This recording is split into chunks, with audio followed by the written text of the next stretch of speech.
Oh, Brayburn, you are such a kind soul. Well, kind pony. This is getting good. Oh, sorry, everybody. My apologies. Sometimes you get deep in a book after post-con experiences. Well, zoom and boom, every pony. Welcome to episode number 17 of According to Spiky Dash.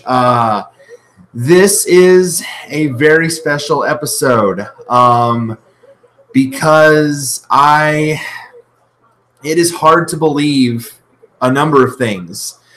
Number one, that has only been a week since myself, Nate, and Sarah, who you've seen on the show before, other videos, we're in Schaumburg, Illinois, for Whinny City 2018. Hard to believe. Time has flown so fast, and it does when you're at a convention. But it really did. And another thing, and I never say this enough, but it's the truth. That convention inspired this video series. It inspired me to write again. It got me closer to, it made my connection to the fandom, my love for the show, stronger than it ever was. It has strengthened my friendship with Nate and Sarah, I believe. I'm sure they feel the same way, and I hope that they do. It is just, by the way, shameless plug, but Nate and Sarah both have a Twitter. Nate broke down and got a Twitter. He is at Apple-86. Sarah is at Twilight. That's TWYLITE Harmony. Give them both a follow. And tell them Spiky Dash sent you. This con is just, it blows my mind. You know, if I thought last year was amazing with it being the first con experience I'd ever been to, you know, going in blind, not knowing what to expect, just doing the weekend badge experience, not knowing what to expect, and having over 700 attendees. If I thought that was stellar and outstanding, because it was memorable, it did not hold a candle to this year's experience. I'm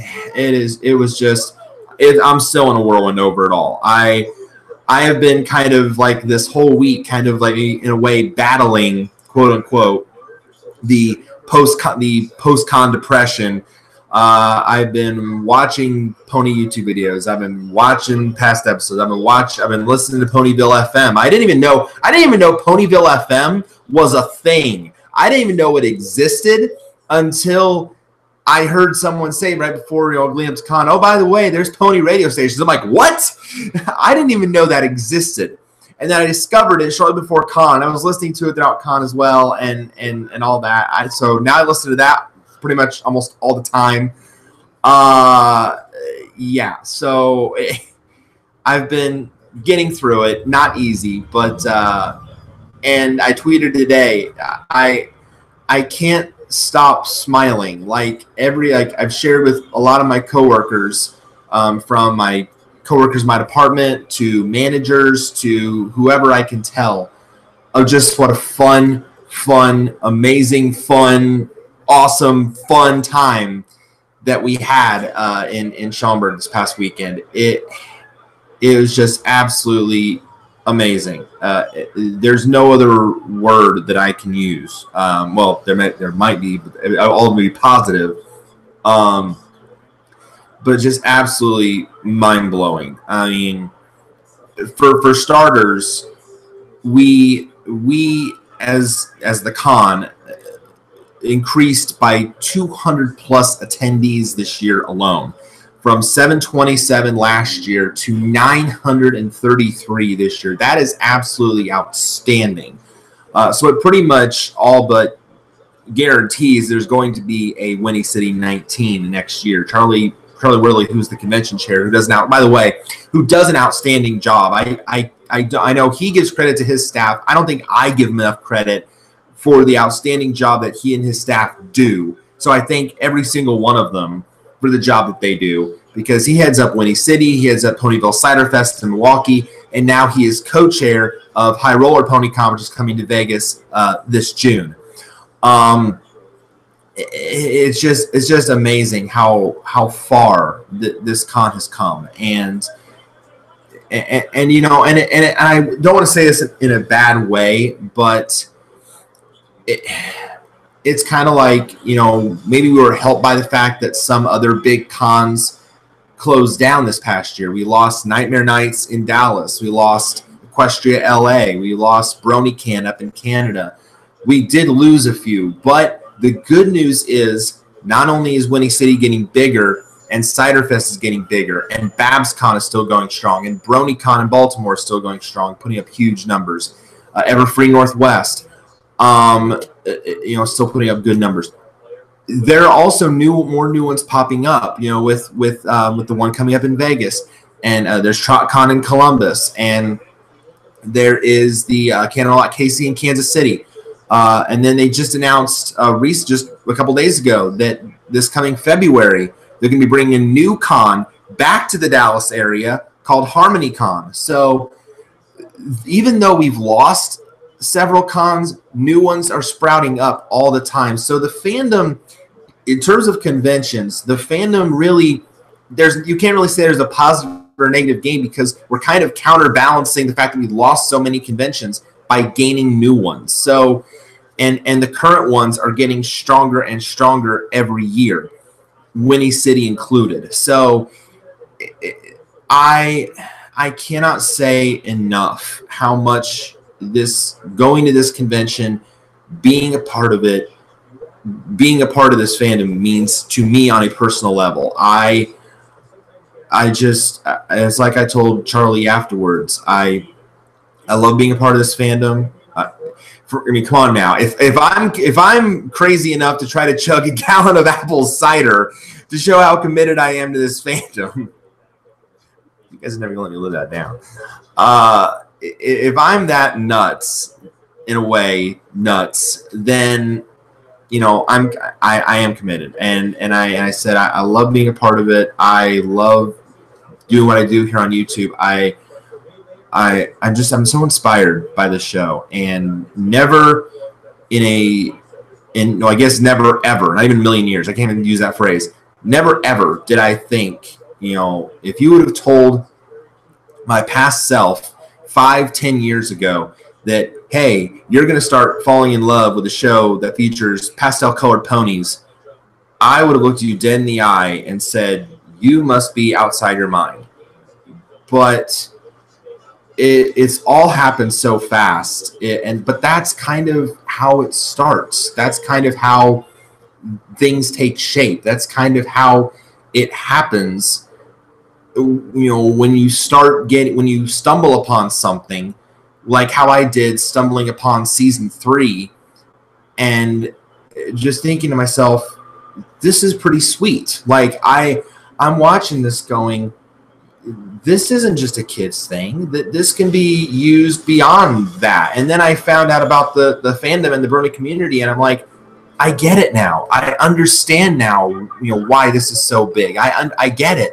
I get why this makes sense. This isn't weird to me. This makes sense.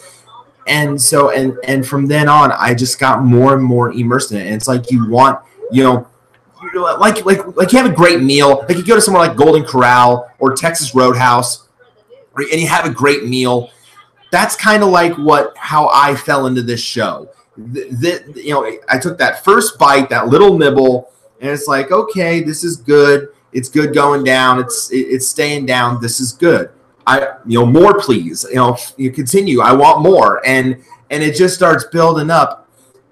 But it's almost like, you know, after you eat a great meal at Golden Corral, you get full.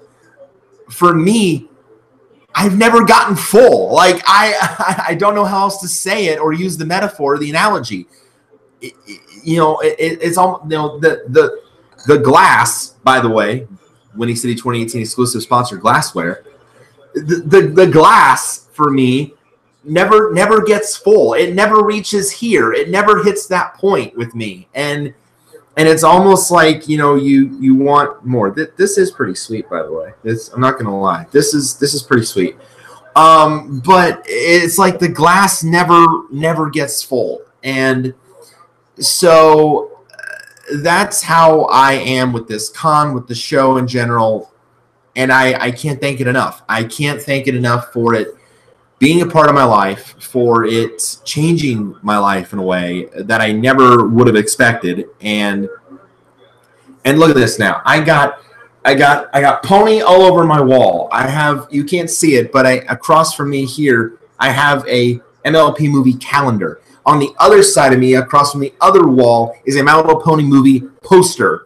I'm getting plushies out the wazoo. I mean, I never 5 years ago, I would, if I'd come from the past 5 years ago, my past self would looked at all this and said, "What is wrong with you?" But it's reality, it's truth, and I love being a part of this. So let's flash forward. Now that they've kind of gone into retrospective, flash forward to this year. We being myself, Nate, and Sarah, we had made it kind of a goal. We had made it a stated goal for this year to become sponsors. We, after our amazing experience last year, the first con being so great, and knowing that we were coming back next year, we wanted to really, step the game up, if you will. We wanted to go up a whole nother level, and we just felt like, we wanted to take the next step. And so we made it a goal to at the very least, become Earth Pony sponsors, at the very least.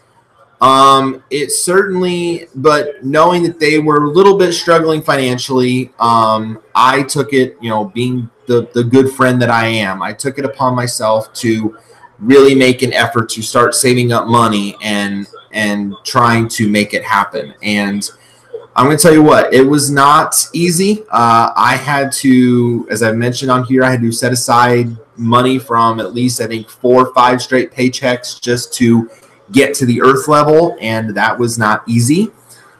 Thankfully, there was a deal where on Black Friday of last year where they discounted the prices at all the sponsorship levels, and so I was able at that moment, with enough of the money that I'd already saved up, I was able to get the badges for the Earth level right then and there.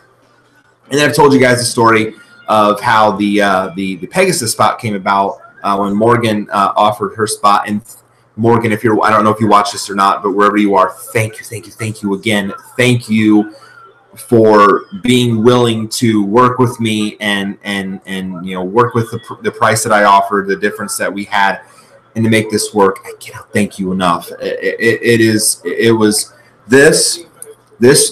was getting to Pegasus was absolutely well worth it and huge. I mean, I cannot deny. I'll share my stories when I talk about the exclusive stuff. I mean, the swag alone. I mean, the swag was pretty sweet. Getting the con T-shirt, the hoodie. The hoodie's exclusive to Pegasus and Alcorn only. That in and of itself was cool. Getting the glassware. I got the plushie, the mascot deep dish. I got that. We got priority seating in the main hall, priority in the autograph lines, the sponsor dinner, the sponsor lounge access. All that is well worth it. I mean, if you've been going to cons for years, and if you can set aside money, or if you have the money to have a great experience, I highly, highly recommend become a sponsor, because not only are you getting the perks of being a sponsor, that's all going to you. For your enjoyment. You're enjoying that as a sponsor, but you're helping to fund the convention. You are essentially, not only are you saying, yes, I support this convention, what it stands for, what it does for this fandom, you are helping fund the convention. And and that in and of itself, it made me feel outstanding. If it doesn't make you feel good, I don't know what is ailing you, but maybe concrud. But no, guys, taking a line from the lovely Miss Ingrid Nilsson, being a sponsor rocks. It really does. It does. So it rocks. So it was just well worth it. Well worth it. Every amount of it. Everything.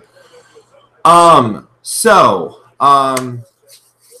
we made it happen. With that being said, and we also made a great decision this year that we wanted to kind of avoid from last year. We went down a day early, and because last year, not knowing what to expect, first experience, we woke up early on Friday morning, and we were rushing down. We were trying to get through Chicago traffic, trying to get there on time. We were worried, honestly, we were going to miss opening ceremonies that year. Thankfully, we didn't. We barely made it. But this year, and we're probably going to do this in future years as well. We're going to get there a day early, get in, get settled. That way, we don't have to rush that Friday morning. And actually, the nice thing is opening ceremonies start at a decent time. They start, especially this year, it started at 11 a.m., which was very helpful. But yeah. And the theme this year, was pretty awesome with it being Old Chicago. That was a neat theme, kind of going back to the 20s and 30s era, and the cover art.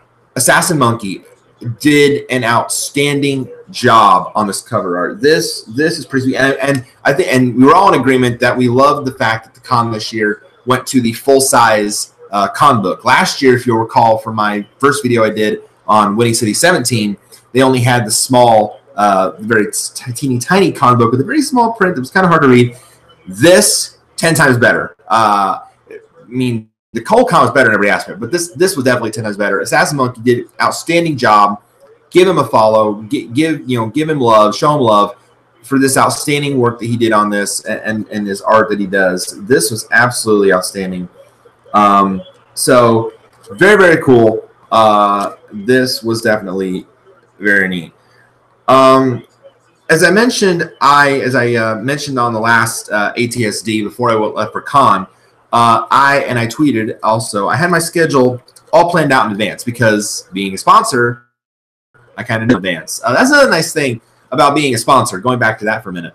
Another nice thing about being a sponsor, you know a lot of things in advance. And because we have the Facebook group that we actually have that has all the sponsors in it, and we kind of know things in advance, but it's also during the con. It's a nice way to chat with Charlie or whoever, or your fellow sponsors, talking about things that are going on at the convention. So it's nice to kind of be in the know, if you will. So with that being said, I kind of planned things out well in advance. I had a plan of what I wanted to do. So and unfortunately, you're going to have points throughout the weekend where it kind of fluctuates because there is overlap, there is technical issues, there is other things going on, things run long, so then you don't get to your next event. So yeah, there's going to be some hiccups, and for me this year there were, but the majority, aside from, there were really 3 downsides this weekend, and I'll mention those. But aside from those, the weekend was mainly very smooth. Definitely definitely A, smoother than last year, and B, especially the weekend.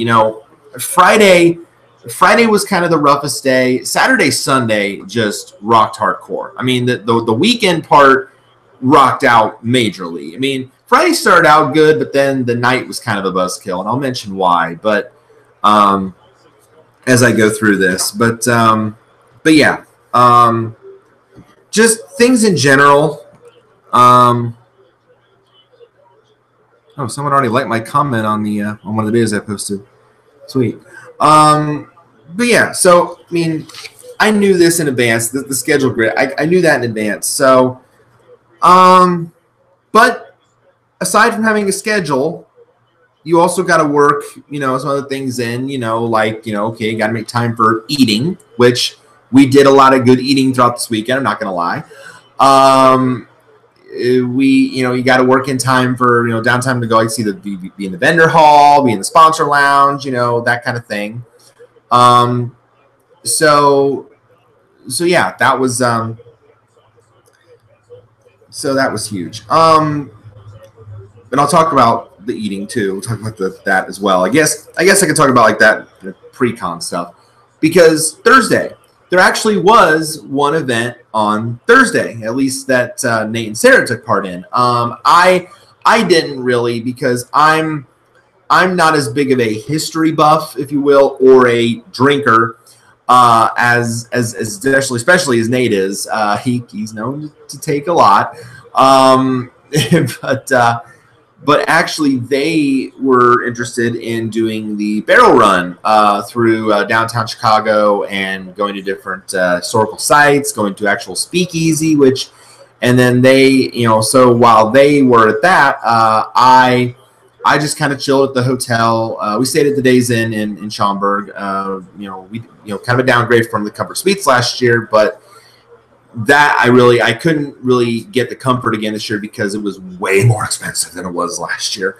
So we kind of downgraded a bit there, but it was still, for what we needed for the weekend, it was comfortable. It was, the beds were amazing. The beds were absolutely outstanding. The only downside, not much for me to eat on the continental breakfast in the morning. There was a lot more comfort than there was at Days Inn. At least I could eat breakfast at Comfort. There wasn't, Days Inn, expand your continental breakfast, okay? Put, eggs, bacon, put more on there, sausage, something, besides the basics.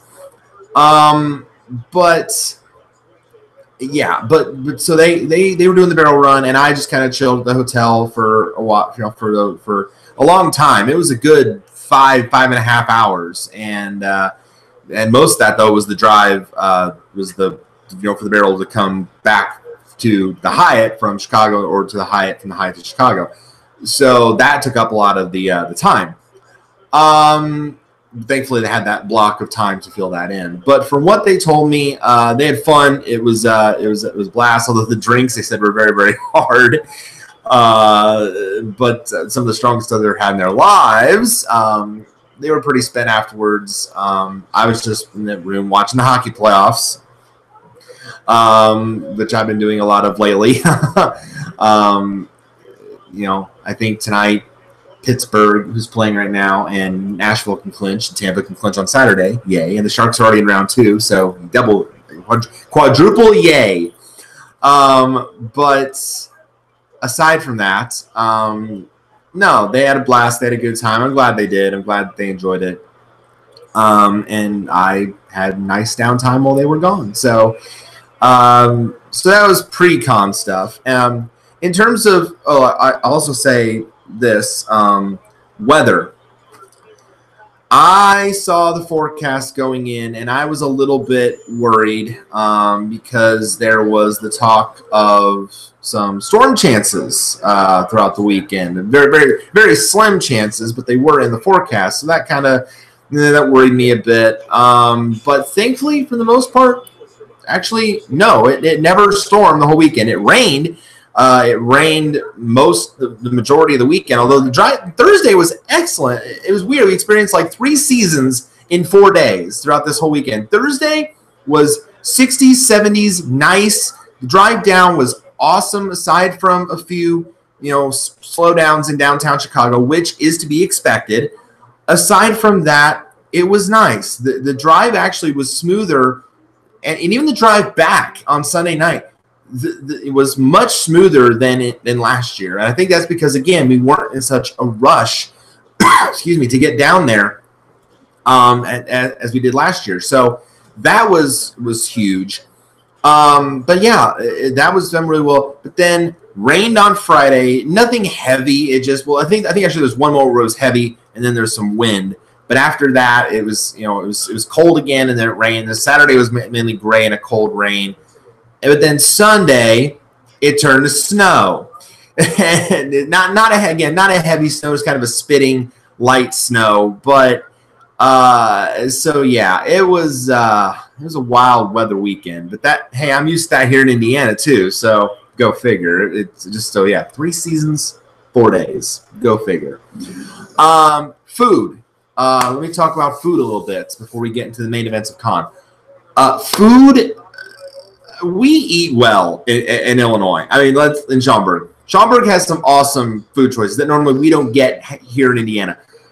We eat well. I mean, when we make time for it. Now we had access to the sponsor lounge this year, and that was it was okay, but it was mainly snack stuff. The sponsor lounge, I will say this, and I think we're all myself, Nate, Sarah, all in agreement on this. It could be upped up a little bit in terms of what they have. I mean, there really isn't much aside from your standard caffeinated drinks, chips, little things like that. It's not massive. Maybe it can't be because of budget, and that's understandable if that's the case. But it's really not going to fill your stomach for a very long time. So you got to make time in to eat, and we hit a lot of places throughout con weekend. Probably my favorite was Portillo's. Now, and we didn't get a chance to hit it last year, but the reason we kind of did this year is because Nate and I watch and listen to a lot of comedy, and we heard about, and we're big fans of Gabriel Iglesias. And he mentions, of course, how he went there in one of his skits and got the chocolate cake shake. And so Nate's like, oh, we got to go next year. We're going to PonyCon. We got to go to Portillo's. I'm like, okay, we'll go to Portillo's. So we go. So actually, I think we went there. It was either the Thursday before or Friday day or something like to that effect. And we went. And you guys, the food is absolutely outstanding. The service is great. It's a very laid back atmosphere, very, very nice. And I will say, I wanted to get more food than anything, so I didn't get a large chocolate cake shake. I only got a small. Nate got a large. I only got a small because I was really, really hungry and needed a lot of food. So I got more food than anything, plus my drink. So, but I tell you this. When that first sip hits your tongue, yeah, it's definitely a kick. It's a good kick. It's a good kick. It is very, very good.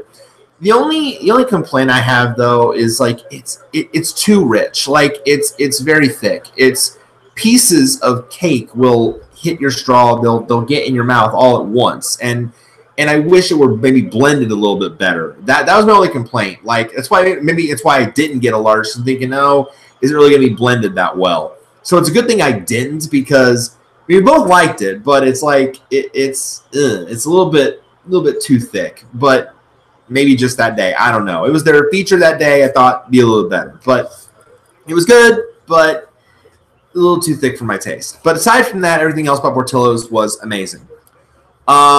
We had an IHOP right next door to our hotel. I don't know how I managed to keep scoring so well when it comes to and maybe that's just because Schaumburg is that way, where they have restaurants right next to any hotel you're at. Like at Comfort Suites last year, Tilted Kilt right next door. Absolutely amazing. And at Bob Evans, I think, or no, not Bob Evans. I'm thinking about the road trip I took with Nate a couple years ago, where we had Bob Evans and Cracker Barrel right next door to our hotels. I mean, I somehow find a way when I get a good hotel to get an awesome restaurant right next door. I don't know how I do it. I promise you, it's not magic. Starlight, I don't think you do that. No, I don't think your magic can do that. But it's like I don't know how I managed to score these great hotel deals. Actually, I do, hotels.com. And B, I guess it's just in a good vicinity to be right next to these hotels. So we eat well. But no, IHOP right next door, a great variety of stuff. You can have breakfast all day, anytime you want. They did have chicken and fries, which I'm very big into, so I enjoyed a plate of that, so that was awesome. So yeah, great there. Later one night in the weekend, we went to Steak and Shake, and that was Steak and Shake is always amazing wherever you can buy one because they're 24 hours. Well, except for the first one we went to. The first one we went to, there's multiple locations in Schaumburg. The first one we went to, which I think is on Meacham, I think, that one was actually closed overnight and reopened at 7 a.m. And we pull up, we see the sign on the door. I'm like, no. We're in the pouring rain, in the wind, wanting to eat, and they're closed. That sucked.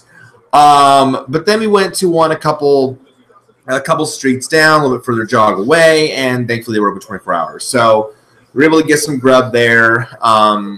So that was great. And then the final day, and I think we're going to make this a tradition from now on. Maybe Portillo's a tradition too, but we made this a tradition from the start because we also went there in our first con in 2017, going to Lou Malnati's. And oh my gosh, I mean, anytime we go there, it is absolutely outstanding. The food is absolutely amazing. I think this year, before we actually got into the pizza, I had some of their garlic bread. Oh my gosh, you guys, it is absolutely outstanding. They cut it in like these little like triangular shaped pieces, and they give you the marinara sauce in the middle to dip it in, and you just dip it in, and you just go like, this is outstanding. So that was absolutely amazing. It always is. I even had some to take home, and I warmed that up a couple days ago, and it's still as good as it was fresh that night. So just beautiful. So we ate well all weekend. Just saying. All right. Now with that, let's talk about the main con events. Let's talk about what actually happened at con. Let's talk about what actually happened, what I experienced personally at Whinny City 2018 this year. Friday, of course, that kicks off with opening ceremonies, and that, of course, is where basically Charlie gets on stage and just welcomes everybody to con, and all the guests of honor come out to, of course, cheers and excitement, and the community guests, and some of the musicians were there. It's interesting this year that actually Vocal Score, who's actually a musician from the United Kingdom, he came out and kicked things off with a rousing rendition of Heidi, Heidi, Heidi, Hi, which was very fun, not only funny, but very entertaining. And so that lightened the mood, that really, kicked things off. And then all the guests of honor came out. We had 7 guests of honor this year. And really some of the bigger names as well. Some of the bigger names, some convention first timers, which was cool. So it had a nice little mix, kind of like last year. But this year really got 2 big names we got this year that were huge. Andrea Libman, who voices Pinkie Pie and Fluttershy, a huge get. She was also at the inaugural Whinny City in 2016. We didn't go to that one because we didn't know about it yet. But she came back, as you may have seen or may have not seen, Kelly Sheridan, who voices Starlight.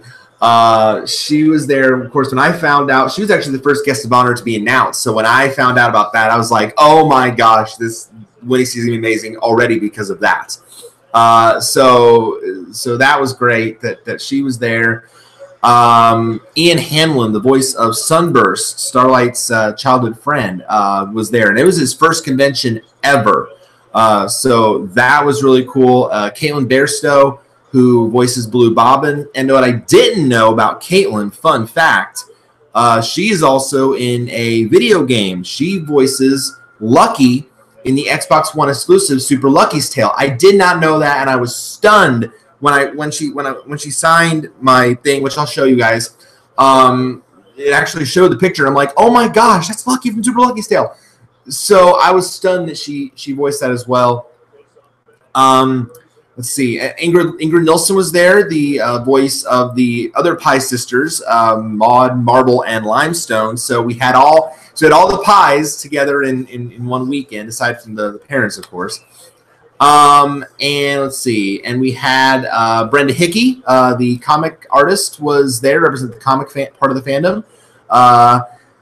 And yes, one of my quote-unquote nemesis, or at least I think for most of the fandom, because he's kind of become a punchline at this point.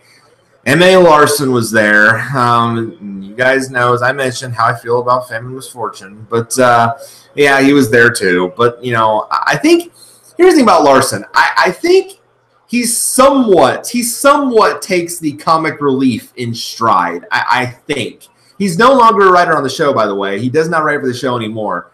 But I think slowly he's kind of – in some respects, he takes the punch, you know, being the punching bag of the fandom in stride. I think he does. You know, maybe not fully, but, you know, as Nate pointed out throughout the weekend, some things he said, you know, Larson's just a dick. And I said, yeah, I think he kind of is. I think he's still bitter about the fact that he got fired from the show. But, you know, he's an enlightening personality, I guess. Maybe that's why they brought him. I don't know, but I'm just taking a stab in the dark. A lot of cool community guests were there throughout the weekend. A lot of cool some that I even look up to personally, some that I got to meet, some that I got to, you know, take pictures with, which was awesome. 3 of the ones that I really, really, you know, are big fans of, and I watch their videos all the time, and I appreciate them very much, are AC Race Fest, Saber Spark, and Silver Quill. I of course, huge fan of all of their work and very much inspired by their work. So I had to go to, I probably went to almost all their panels. Aside from the podcasting one, I went to mainly almost all, I think probably nearly all of their panels. So, and well, Silver Quill only had the one panel, but he took part in Bernie's React, took part in Who's Lines Anyway. So I was mainly there for the majority of their panels. So that was very cool. Let's see, where does it list? Oh, here we go. See, Alto and Pastel were there. Argo Damon, the 3D animator. I mentioned Assassin Monkey. Fiara the Tank Girl was there. Fireteam Harmony was there again. They're always awesome and a hoot to be around. All the Spartans. Jay Holler, Laura Wishart, cosplayer. Lachlan O'Neill was there again. She was there last year. It's a cosplayer. Oh, Paleo Steno, another one I watch on YouTube as well, was there. Sharstar, fellow cosplayer. Blackman Brony was there. Fun fact about Blackman Brony. He actually stayed at the Days Inn also. He was at our hotel.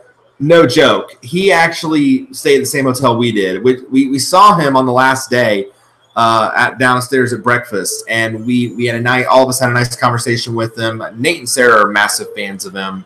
I haven't been to any of his game shows, but they love him, and we had a very nice conversation. And actually, he mentioned that, you know, he's slowly kind of starting to eventually wind down the convention game for him. He's going to Cider Fest in October, and then that will be it for him. So that's tough because, you know, we're used to seeing him at all the conventions. So, but he's awesome. And then Yasho, a fellow 3D animator, was there as well. Musicians, again, I'm bummed at the fact that I don't get a chance to go to the baseball, because by Saturday night, like, I'm so worn out from all I did during the day, I don't get a chance to go to the baseball, which I really wanted to this year, but I was just so worn out from everything on Saturday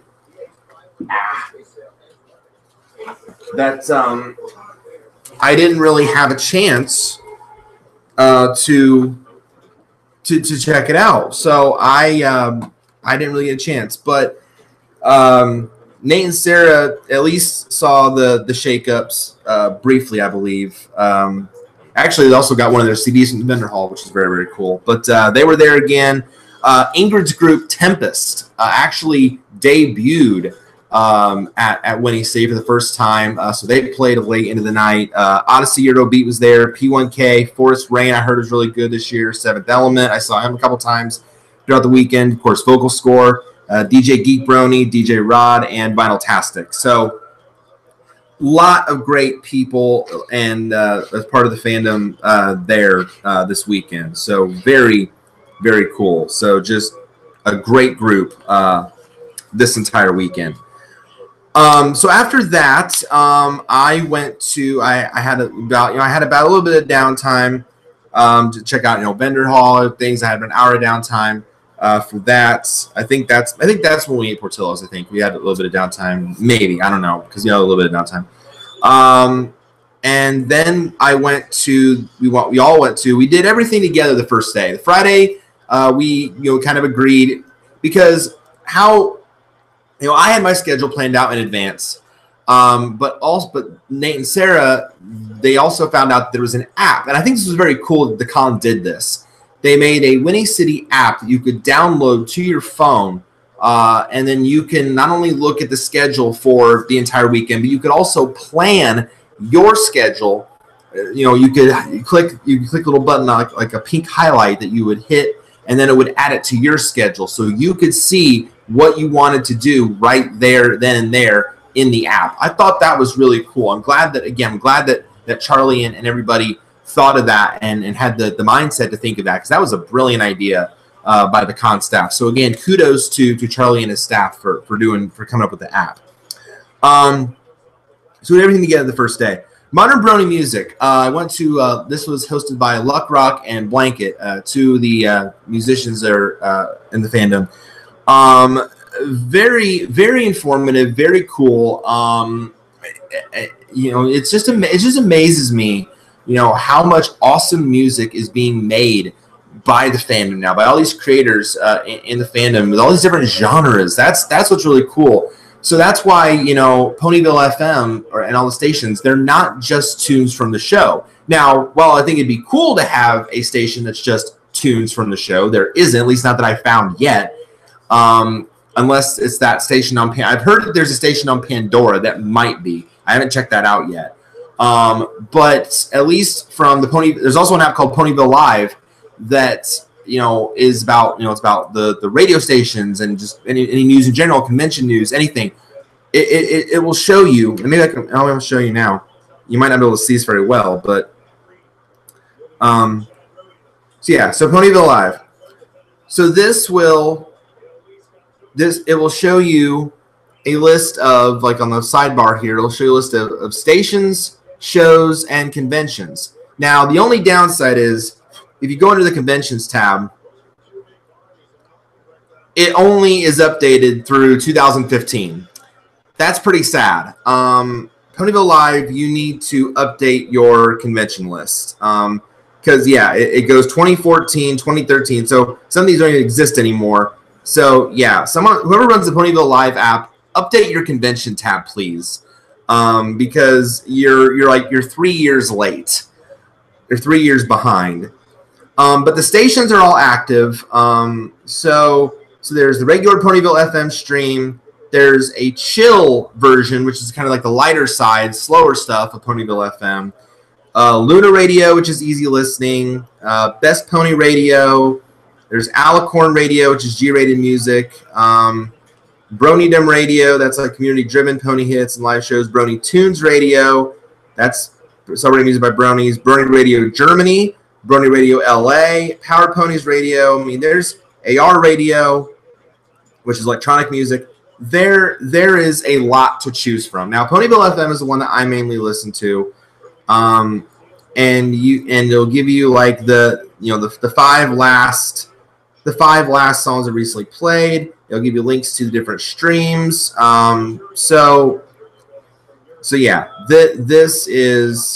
This is really cool. So if you're looking for if you have PCD, or if you're just wanting to listen to great tunes in the Brony fandom, download the Ponyville Live app. Yes, I've started in the background. Download the Ponyville Live app. Put it on your phone. It is a great reference for those that love music from the fandom. But no, very informative. You listen to a lot of different styles of music, a lot of different genres.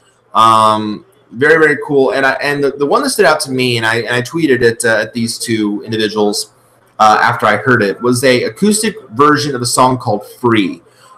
Very, very cool. It was done by a lot of different individuals. Do the Daring Do is involved in this project. Dr. Wilson Nader, also known as Thespio, he was involved in the project. I tweeted at them saying, hey, I heard this really cool rendition of this song you guys were involved in. I really, really liked it. So it was very, very awesome. And so very informative panel. Great way to start the con and that Friday. Then we went right into the first guest of honor panel. The guest of honor panels are a must-see.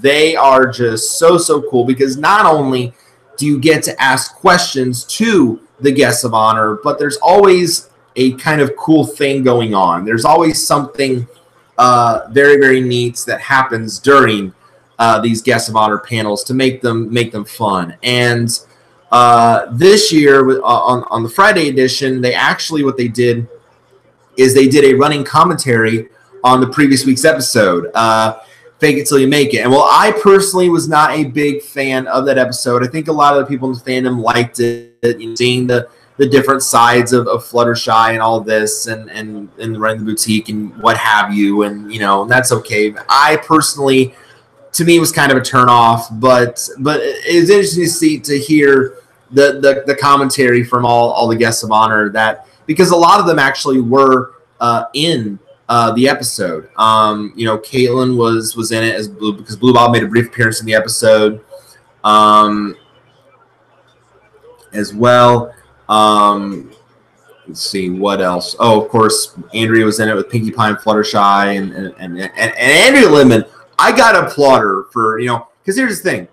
They record the episodes, and they mentioned this during the panel. They record the episodes probably about a year in advance. I applaud her for the job that she did on that episode, honestly, because she did a killer job. Having to do, 4 different voices with the different personalities, that cannot be easy. So I applaud Andrea for the job that she did. But no, it was very cool. The commentary. People asked a lot of great questions throughout the weekend as well to the guests of honor. Started some really strong debates. The guest of honor panels are always very fun. So must see if you go to any convention. Recommendation. Highly recommended.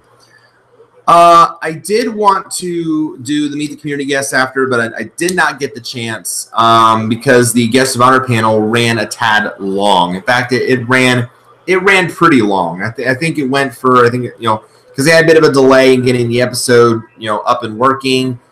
So it ran up, I think it'd be like 10, 15 minutes over. So by then the community guesting had already started. I didn't want to just, jump right in.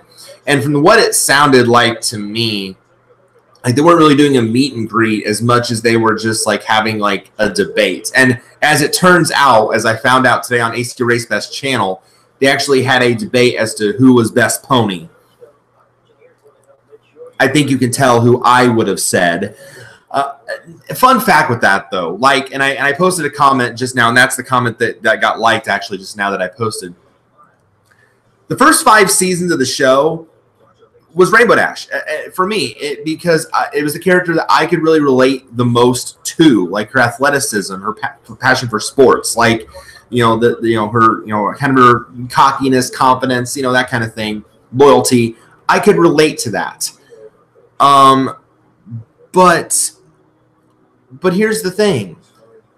Ever since Starlight got introduced over the past couple seasons, and I've said this on here multiple times, I at first hated, and I can say that passionately, I hated Starlight Glimmer as a villain. I hated Starlight. I could not stand. I found it hard personally to forgive her for what she did.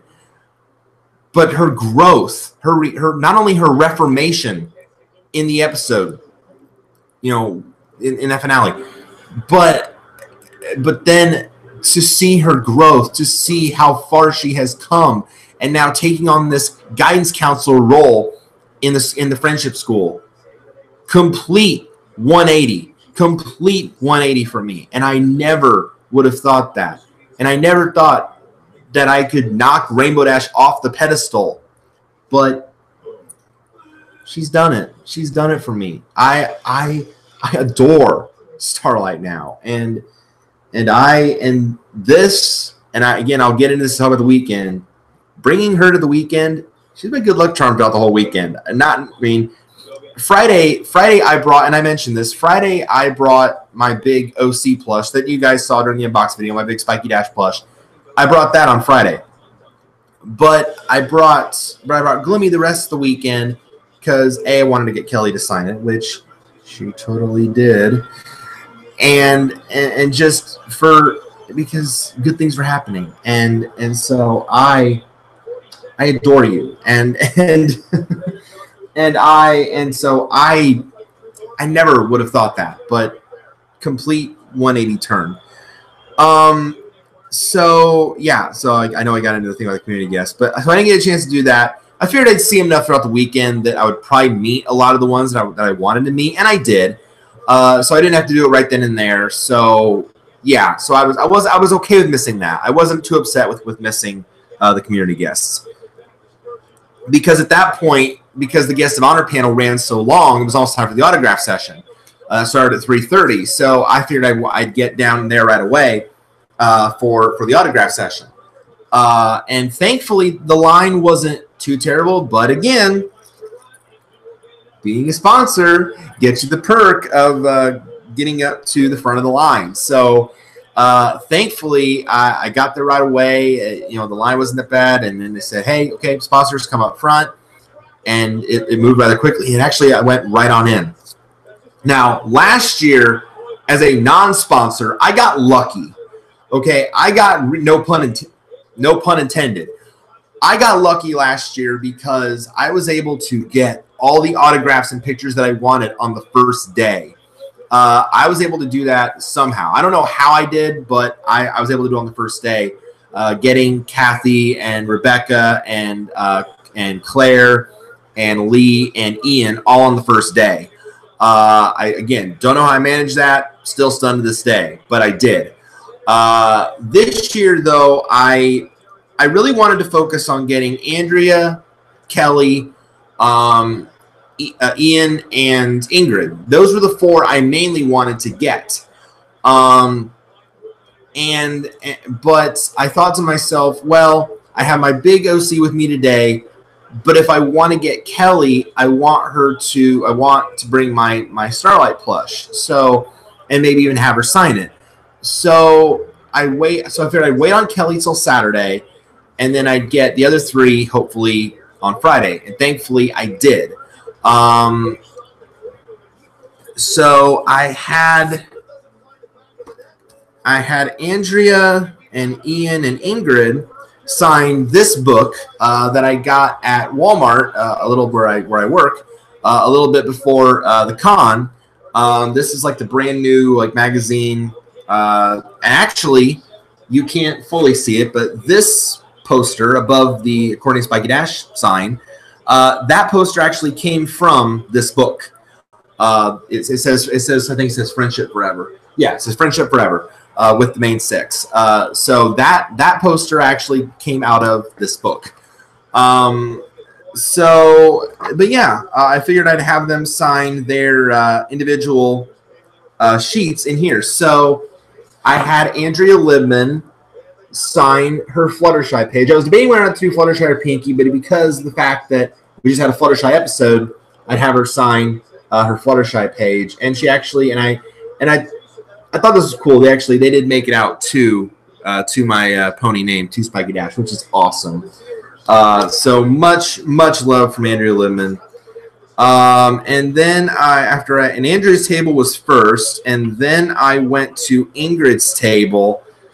Ingrid is such a sweetheart. Ingrid is absolutely amazing. She's very down to earth. She's very much like Maud, in fact. She's very laid back, but she's very down to earth. It's very, very, very, very cool.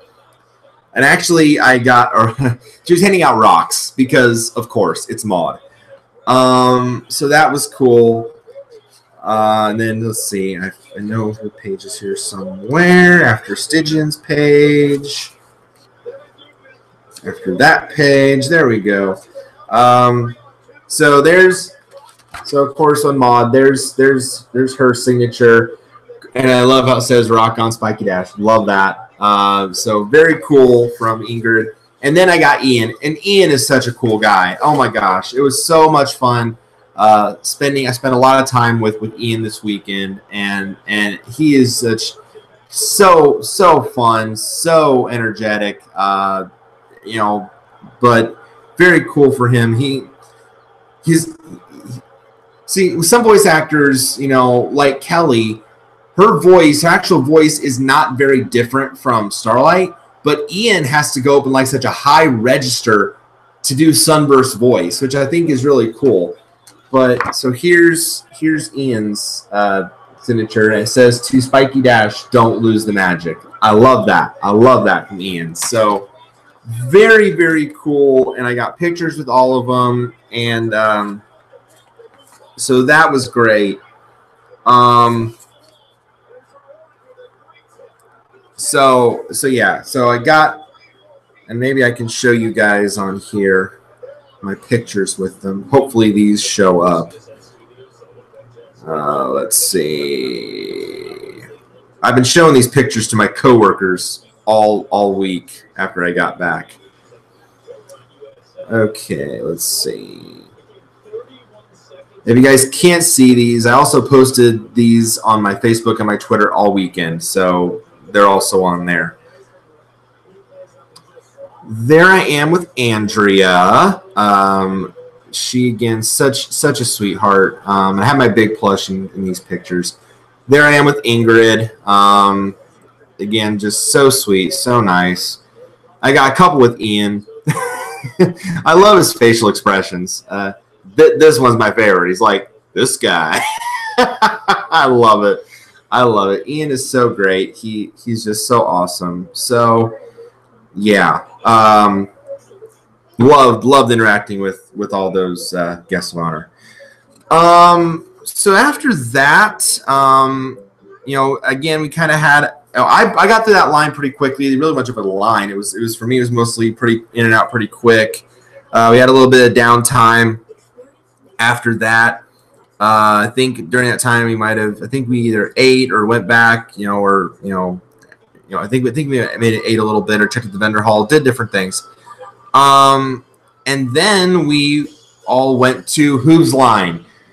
And I've been wanting to go to Hooves Line for the longest time, ever since I first saw it at some of the other conventions and the one at Winning City last year. I'd heard so many good things from the community and the fandom about Hooves Line. It's like, oh, you got to go, you got to go.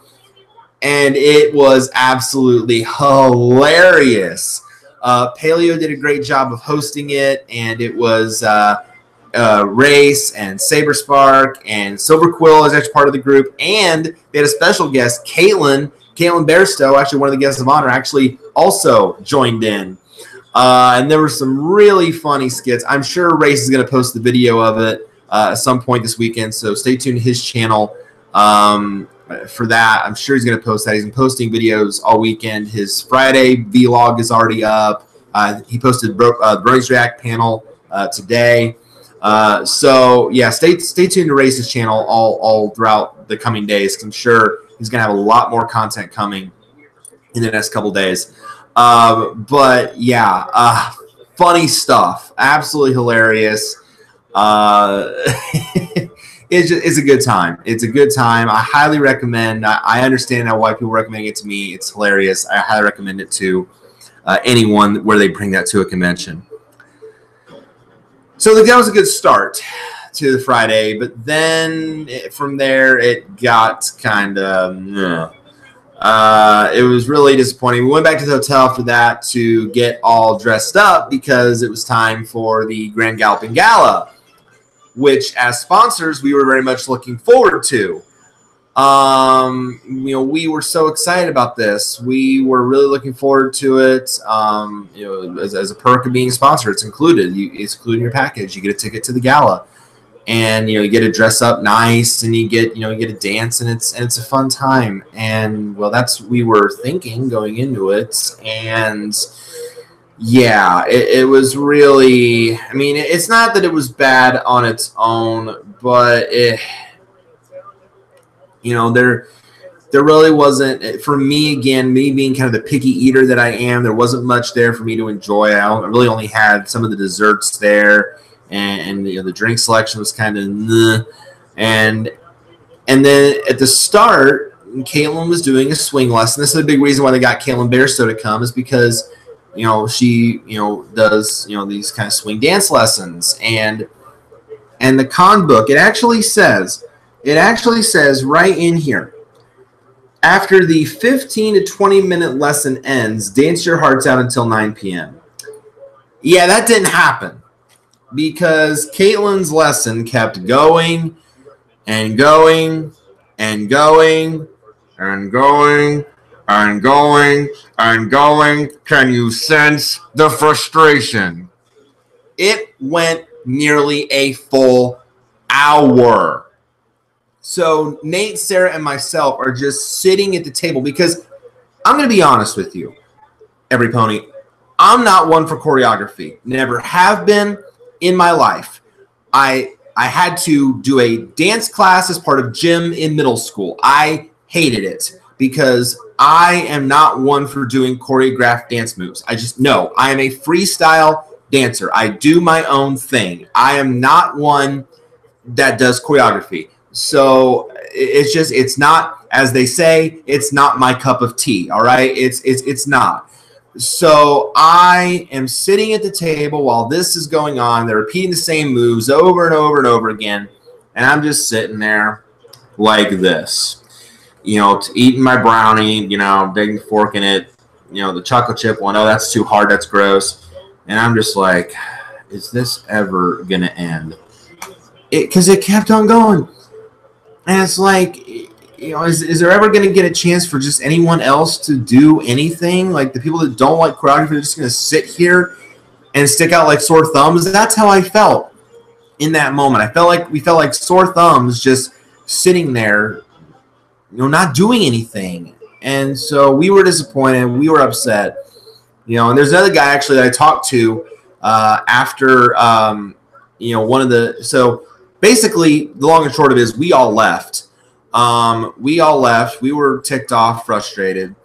I then decided to go to a different panel that was being hosted by Forward Progress, who is a social scientist called Keeping Friendship Magic, the Odd Pony Out.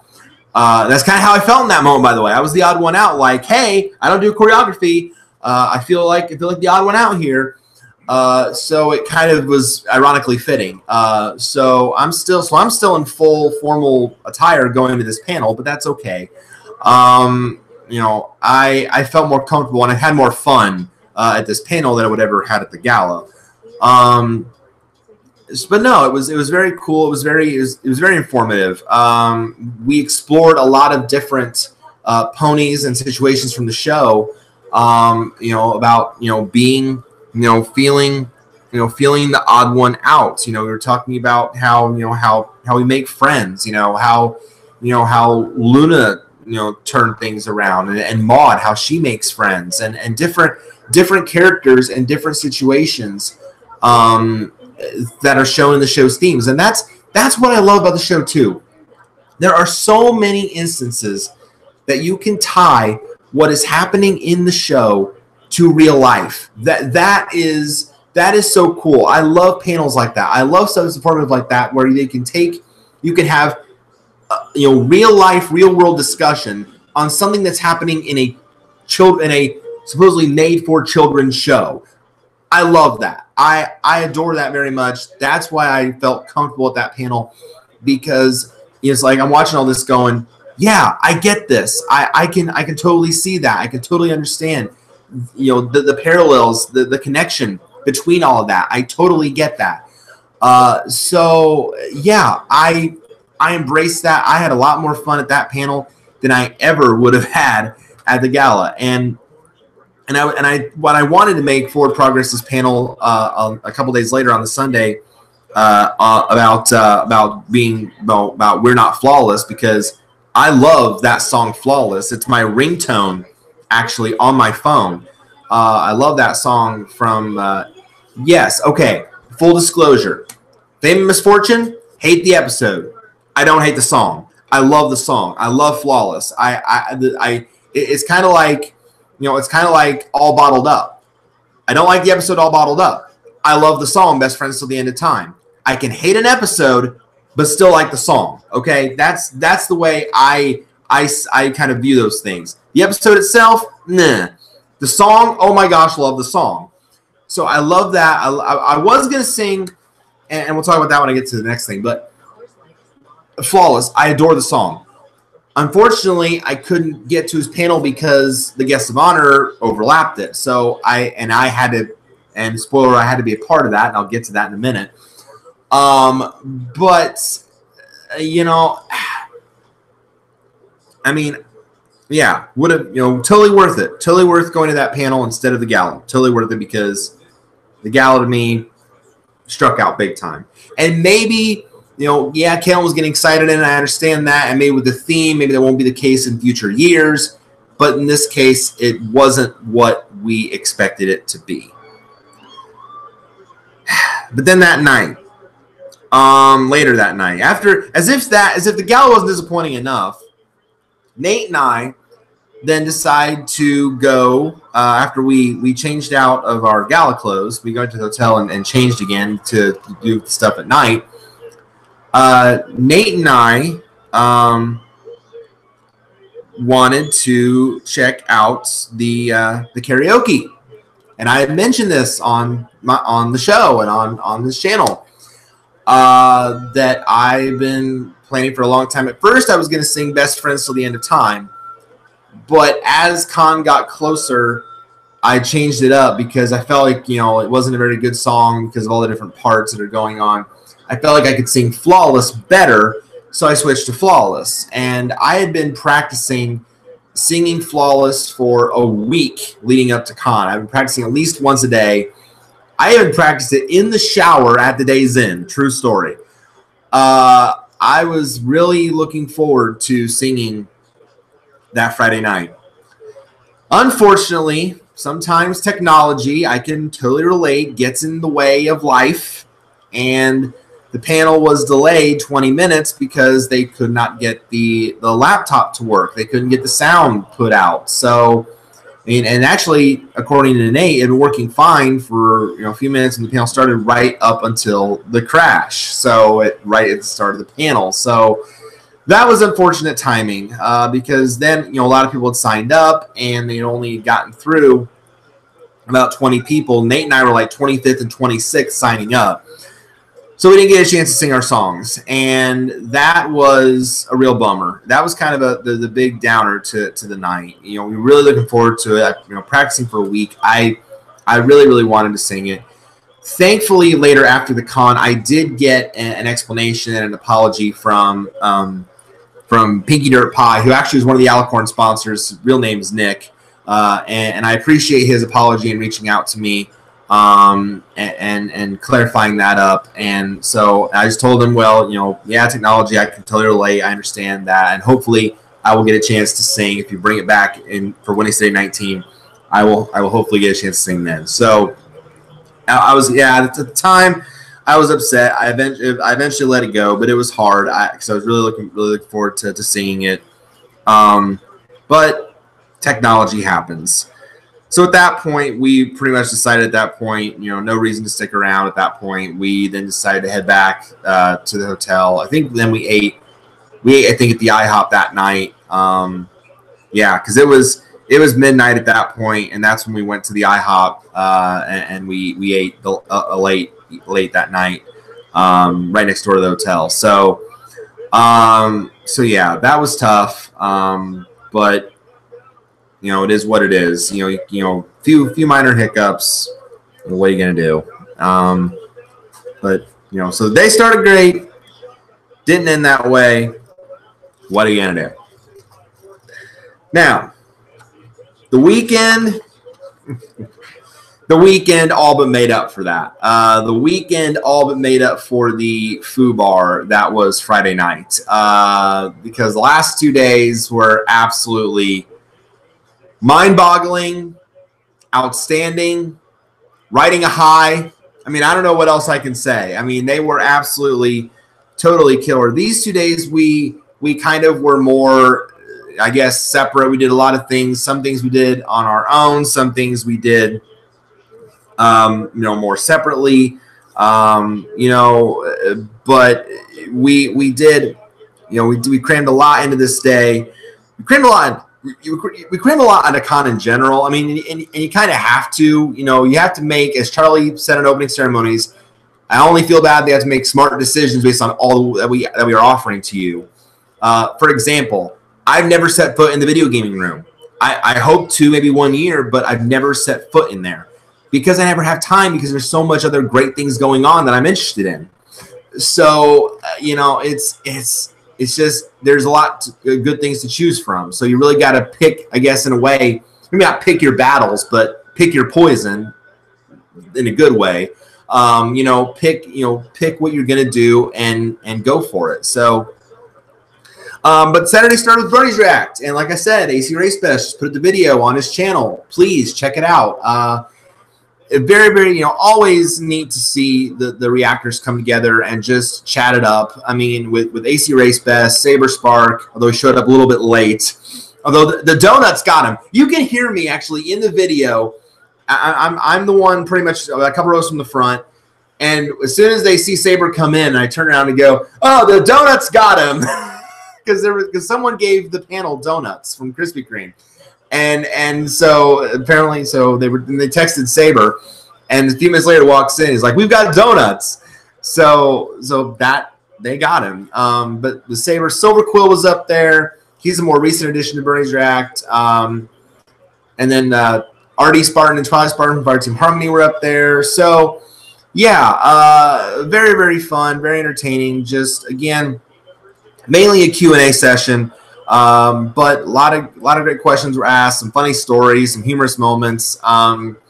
Yeah, it's fun. It's a fun experience, and I just love watching it, and I love watching the Bernie's React videos. I watch them all the time, whether they're reacting to an episode, because it's fun. It's fun to see fellow people in the fandom commenting on an episode, sharing their thoughts about their viewpoints, little quirks, anything that happens in the episode. I love that. So I really enjoy it. And again, for me, it's a must see. Now, during that time, Sarah actually went to one of Fiora the Tank Girls panels on psychological profiles of our pony friends. And from what I gathered from her, she was also very impressed with that panel. There they talked about things like Fluttershy's shyness, Princess Luna's total disregard for social etiquette, suffering from some psychological issues. Like I think Sarah said, like they think that I think that Twilight has OCD, which is understandable. Like I think that's like one's like a psychopath.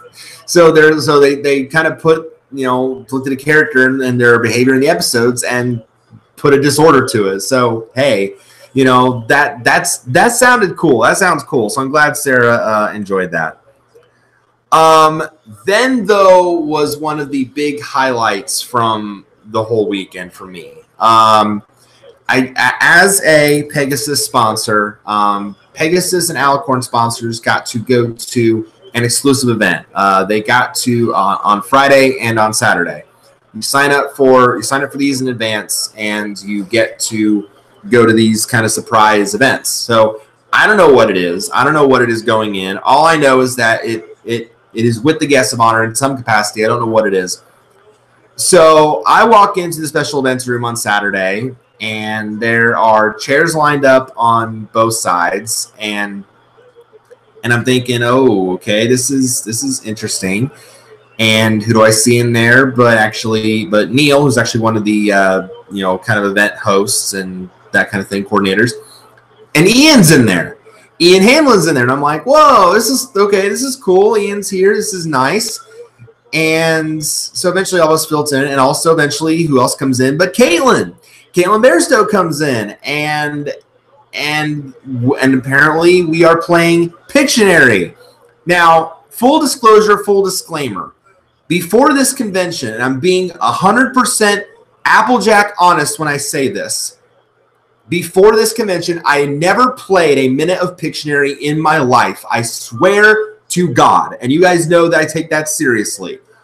I had never played Pictionary in my life. I really did not. I did not have much of a childhood outside of school, hanging with friends, and that was it. Like, I really did not have much of a childhood. I really did not have the time, really, aside from hanging with a close group of friends.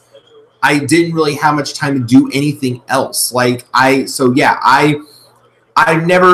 So before this con, I'd heard of Pictionary. I had never played it in my life. And so I'm thinking, okay, I know what Pictionary is. I don't know the rules of it. Also, something else that also blows Nate and Sarah's minds, speaking of my deprived childhood, I've never had a snow cone in my life. Yeah, that blows their minds. I've never had it. So now they're going to try at some point, hopefully this summer, to get me to try a snow cone. So maybe I'll have to do a live impromptu video. Spiky Dash tries a snow cone for the first time. But yes, Pictionary, I never played, so I didn't know how it works. I knew that it was about, drawing, which for me, in a way, that kind of petrified me right away because, I am no artiste. Like I'm not a great artist. But I didn't know if you could use you can't use words, can't use letters. But I asked okay, if you can use symbols, that kind of thing, and apparently you can use symbols. So yeah, I didn't know what to expect going in, but there was a group of 5 of us, on one side. I was on Caitlin's team, and then Ian had a team of Ian and 4 sponsors, and then Caitlin and 4 of us together. So they were, I think they were team Not My Forte, interesting name. And we just came up with Team Muffins because derpy. I mean, no one really had anything else better. So we came with Team Muffins. And then it starts and it's pretty intense. It got into an intense battle, with the point system, because it's 2 points for easy, 3 for medium, 4 for hard. The hard ones are actually pretty hard. The medium ones are sometimes easy, sometimes harder. But at one point, I got Sweetie Belle, and I was drawing. I drew a bell first on the right side, because also picking the right important tip for Pictionary. Choosing the right color is very important. Picking the right color is very huge, because you want to make sure you're really guiding your teammates in the right direction the best you can. So I drew that first, and then I put a plus, and then I started drawing sugar cubes. I didn't know how to draw something sweet, so I figured, okay, I draw candy or something. So I'm drawing these little cubes, and they're thinking ice or something, and I'm like, no. So I draw dots in them, dots. But eventually the time ran out, they didn't get it. I'm like, I tried so hard to make you see it. And then of course, then Ian's team gets to steal, and they get it right away. And I'm like, man, I feel horrible. It cost my team 2 points. But eventually, I did get, later on in that game, I got a redemptive moment. I did get one a little bit later. It was a little bit easier, and they got it.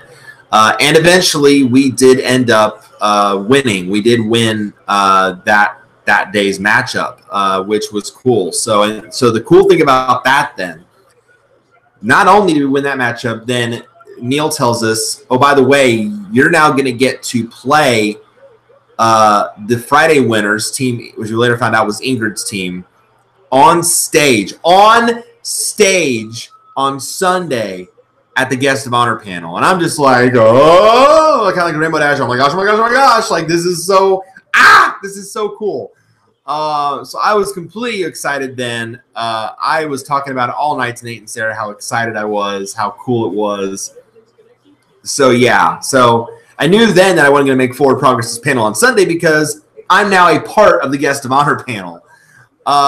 So yeah, that was just, I was smiling the rest of the day after that. I was so happy and so excited we did so well. And Caitlin Bairstow, can I just say, is an absolute sweetheart. Not that Kelly's not. Not that Andrea's not. But Caitlin Bairstow is an absolute sweetie. She was amazing to spend time with all weekend. From whether it was playing Pictionary, meeting her at the autograph session on Saturday, and getting our pictures together. She is amazing. Give her a follow on Twitter at Katie Bair. That's CAITYBAIR for those of you that know how to spell. Don't know how to spell it. She is an absolute, kind of reminds me a lot of Rebecca Soyquette, who I met the previous year. She's just, all the female voice actresses are just so open to talk to their fans. So, and Kate was no exception. So give her a follow. She was just so fun. So, but the only downside of my exclusive event is that it ran long. We went over the 12:30 time. We went past that time. So I knew then that we were going to miss the episode screening. You know, my event ran you know, so long, and then we went, I think we went for lunch afterwards.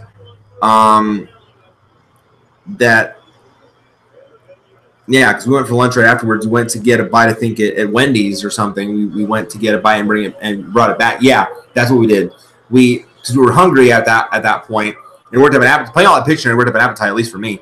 So we went back to, you know, close to our hotel because we had IHOP on one side of our hotel and Wendy's right next door. I mean, again, how do I do it? Sorry for shaking you. But you know, so we then go to Wendy's, we get our food, we bring it back, you know, eat outside the con, and I knew we were going to miss the episode screening because we just had a lot of food, but we needed sustenance.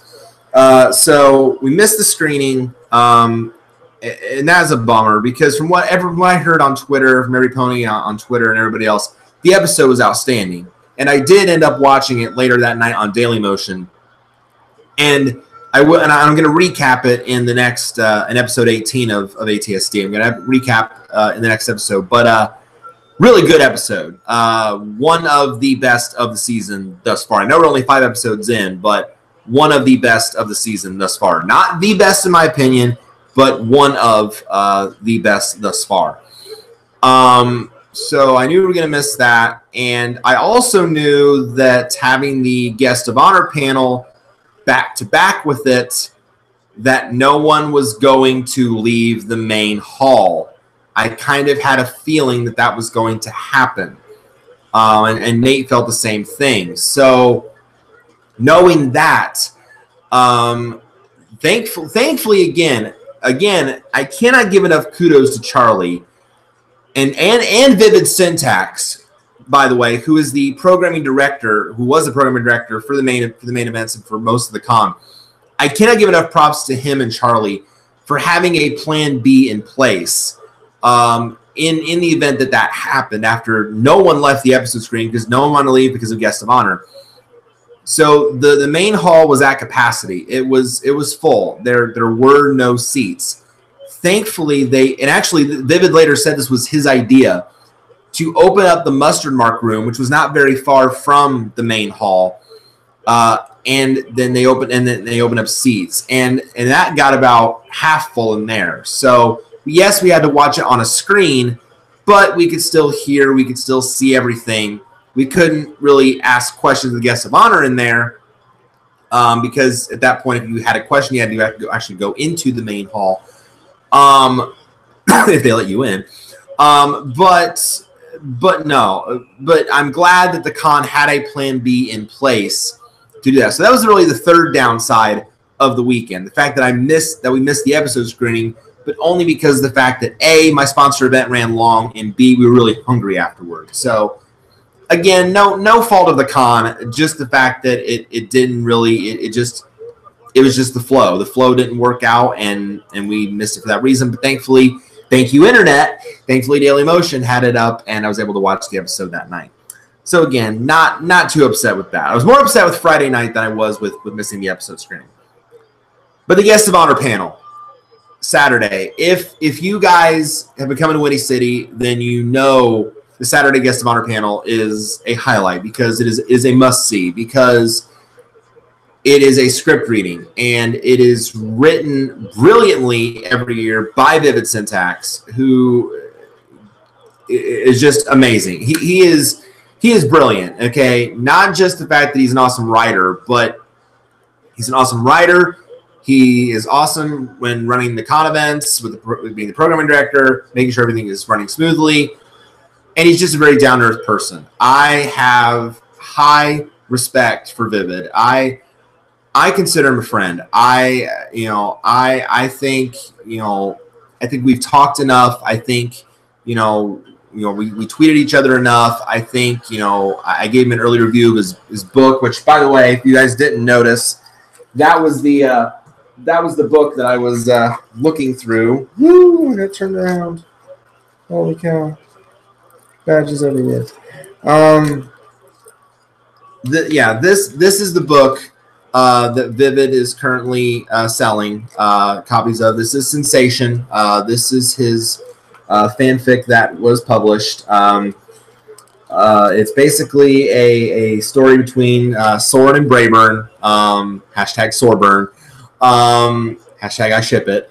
I am 3 chapters into this book, and I will tell you, when I read something, I try to, no pun intended, vividly picture it in my head. And like I can see the scenario play out. I can see everything that's being described. Vivid, the way he is weaving this story is absolutely incredible. If you don't follow him on Twitter, by the way, give him a follow. At Vivid Syntax, give him a follow. He is just absolutely amazing. I can't wait to get more into this. It's a big book. It is very lengthy. And also I did have him sign this. And it says right here, it says, Spiky Dash, great seeing you at WCPC. Thanks for supporting these lovely queer horses. Love, Vivid. So awesome stuff. This is an amazing book. If you have a chance, please get a copy.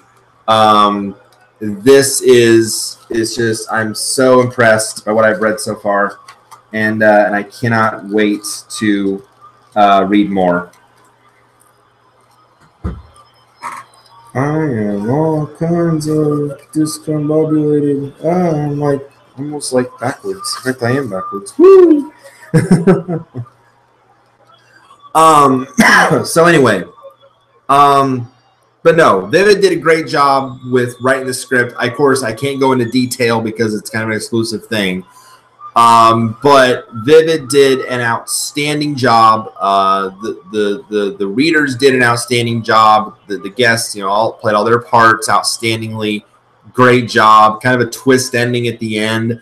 Kind of like in the vein of Scooby-Doo in a way. But it very, very cool. Loved it. Love every minute of it. And just very, very great by everybody.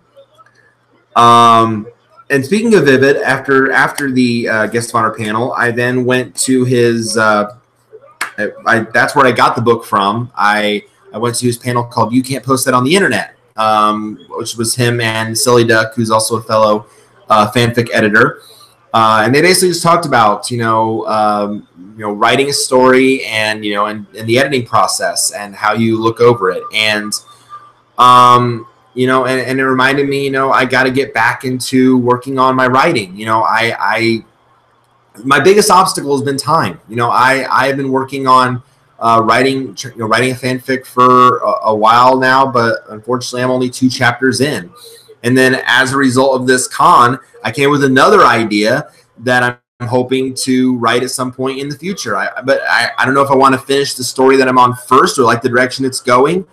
Or do I want to go in this new direction with this new story that I came up with? So I'm kind of like at a crossroads at this point, because and again I'll share what led to that, but it again inspires me to kind of get back into writing. So great panel, well informed, very informative, and I got a copy of Vivid's book they've been pushing, and I really wanted to get that because I'd heard good things. So very, very cool. Then there was the Saturday autograph session, which I went to. Only drawback of that also, and I'm not going to show you guys it, but because I just I go over there and get it. But I dropped my wallet in the autograph line. I dropped my Rainbow Dash wallet, and really was starting to wear it out. I might have to get a new wallet online, but. I dropped it so hard that it partially cracked the outer layer on the outside. So now it's got a nice little big old crack in it. But But then I went to the oh, and I also just general information. I also got picks throughout the weekend with I met Apple Geek, who I talk about in my videos a lot, fellow reviewer. Love your work. It was a pleasure to meet you and talk to you after the karaoke panel. It was very, very cool. I got a picture finally with Race and Saber. Great to see you guys again, and great to meet you and talk with you both. Got a picture with Silver Quill. I really want to meet Silver Quill, and I'll talk about his panel. I'll get to it, but great to meet you. And again, inspired by your work, inspired by what you do. Keep doing amazing work. Thank you so much. And then so now after all that, I'll show you. Saturday, there I am with Kelly Sheridan. She is just a gem. She is an absolute sweetheart. It was just such a pleasure to talk to her. And of course, she's holding Glimmy because you kind of have to. And she signed it. There it is. There's her signature on it on Glimmy. She is just so Glimmy, like I said, became my good luck charm the whole weekend. I brought Glimmy to Pictionary that morning. We won, and then I get her signed, and it just ballooned from there. I'll explain in detail, but she's an absolute sweetheart, and I really enjoyed the time that I spent with her this weekend. And then there I am with Caitlin Barstow, my Pictionary team captain. So we did one serious one, and then this one I love. This silly one. There we are with our jazz hands. She was just a treat. Just so much fun to be around.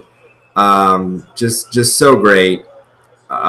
Yeah. So I got Kelly's picture and her autograph, and then here's the one I got of Caitlin. I didn't have anything for Caitlin to sign because I wasn't expecting to get Caitlin's autograph, to be honest with you. But after I had that experience of playing Pictionary, I'm like, okay, you know what? I'm going to get Caitlin's too because, after you have a fun experience like that, you got to get your team captain's autograph. Let's be honest. You got to. Come on now. It's kind of like an unwritten rule of con. You got to do it. So I got Caitlin, and there of course is Blue Bobbin, and there's Lucky. And again I saw that, and I'm like, wait a minute, I know that character. That's Lucky from Super Lucky's Tale. So I was stunned right away. I love her signature too. She goes, hey Spiky Dash, it's Organza. I assume that's a Blue Bobbin line, but I love that. So I love it. Thank you, Caitlin. Thank you to all the guests of honor for being so kind, so nice, so fun to be around. For the autographs, everything. I adore every single one of you, and I will continue to follow you on Twitter. So, yeah, very, very cool. And back in the book. Ooh, it fell out of the book. So yeah, that was awesome.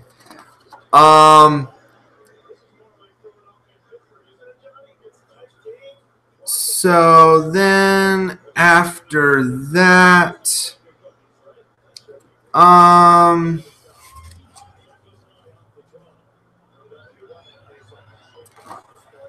thought about going to Where's the Royal Guard. I debated on going to that, but then I thought, it really interests me too much. So during that time after the autograph session, after my brief, and again, Saturday autograph session, when I went in there was no line. Like, seriously, there was no line. And for Saturday, none at all. So it was get in, get out, done. And that was awesome. So I think maybe spreading it out over a few days, I guess, is better than being one day. I don't know. But during that downtime, we checked out the sponsor lounge. I explored the vendor hall a little bit more. I got a couple more things. I will show you that picture. I think either I got that on Saturday or on the last day on Sunday. Up here, far up. There we go. There's my finger. That picture of Starlight I thought was absolutely adorable. That's her sleeping on a pillow. Very cute. So I definitely had to get that. This actually is the poster that we got as sponsors of every pony on there. That is very, very cool. All the mascots are on there, and then all the different voice actors and their ponies or OCs, or their characters. So very cool that was. But I got the Glimmy one at the vendor hall. I also got a scarf actually of Starlight Glimmer also at the vendor hall as well. So I was debating about wearing it on the show. Didn't. I figured I'd wear all my my badge instead. I'll just say what else I got here in a minute if you guys don't know already. But I at least wanted to wear my sponsor badge. So we went back to the hotel. Then after that, I think we were Nate was changing shirts. He wanted me to get dressed up nice for sponsor dinner. I really didn't. I just figured, okay, I'll still wear my regular stuff. But then the sponsor dinner, that's another big thing that really we were looking forward to. And wow, you guys, totally blown away. Giordano's catered, very, very awesome.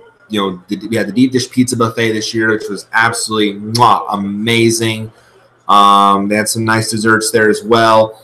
And the cool thing was that, they opened the doors a little bit early, and you got to pick what guest of honor's table you wanted to sit at. Now, our goal for the three of us was we all wanted to sit at Kelly's table. But in the end, it got it kind of filled up rather quickly. Only Nate and I ended up there. Now, Sarah at first got to Ian's table. But then she, out of the corner of her eye, saw a spot open up at Andrea's table. And so she darted out and got to Andrea's table. So Sarah got to sit with Andrea Littman. Nate and I got to sit with Kelly. And wow, I mean, the group that we had at Kelly's table was nothing short of outstanding. There's also a few people there that I'd also, played Pictionary with. Brad Shelton, one of the, was on my team, was there. I think Blazing Whirlwind was there. I think Charlie D, one of the other Alcorn sponsors, I think was at the table too. Let's see who else. And there's one guy that Nate and I were talking to in the middle. I don't know what his name was. I apologize, but he was talking to us a lot. So yeah, I think Nick was at our table too. But so many great questions were asked, so many cool moments were brought up from Starlight's episodes and character, just so many cool things. And again, Kelly is such a sweetheart. She is just so great to talk to. She was, she answered any question she could answer. Now, Nate did try to ask her, hey, are you filming right now for season 9? But she can't say because the guests can't talk about anything that hasn't already aired. So spoiler free. And Nate thought, well, I didn't talk about a specific episode. I'm like, Nate, it doesn't matter. You can't ask them anything that hasn't already aired. So, you got to be aware of that. So, but no, Kelly was absolutely outstanding. I even brought up, actually, she told me, I brought the fact, I said, I'm not sure if you've seen this or not, but have you seen the video on Equestria Daily where it brings up Starlight's nervous laughter? And she goes, I was actually going to bring that up. I love when she said that. I'm like, oh, you were? Wow. I didn't think, but she said, yes, I have. And it's hilarious because she said, I love in the script when it always goes, Starlight, nervous laughter here. So she always put that in an episode. And if you haven't seen the videos, search it on YouTube. Just search Starlight Glimmer and you'll find it. Just all the instances she has when she does a nervous laugh. It is cute. I'm not gonna lie. It is absolutely adorable. Just there's so many good things about Starlight's character that I like now that she's good. So check that video out if you haven't. But it was just so awesome. Kelly was great. The table was great. The atmosphere was great.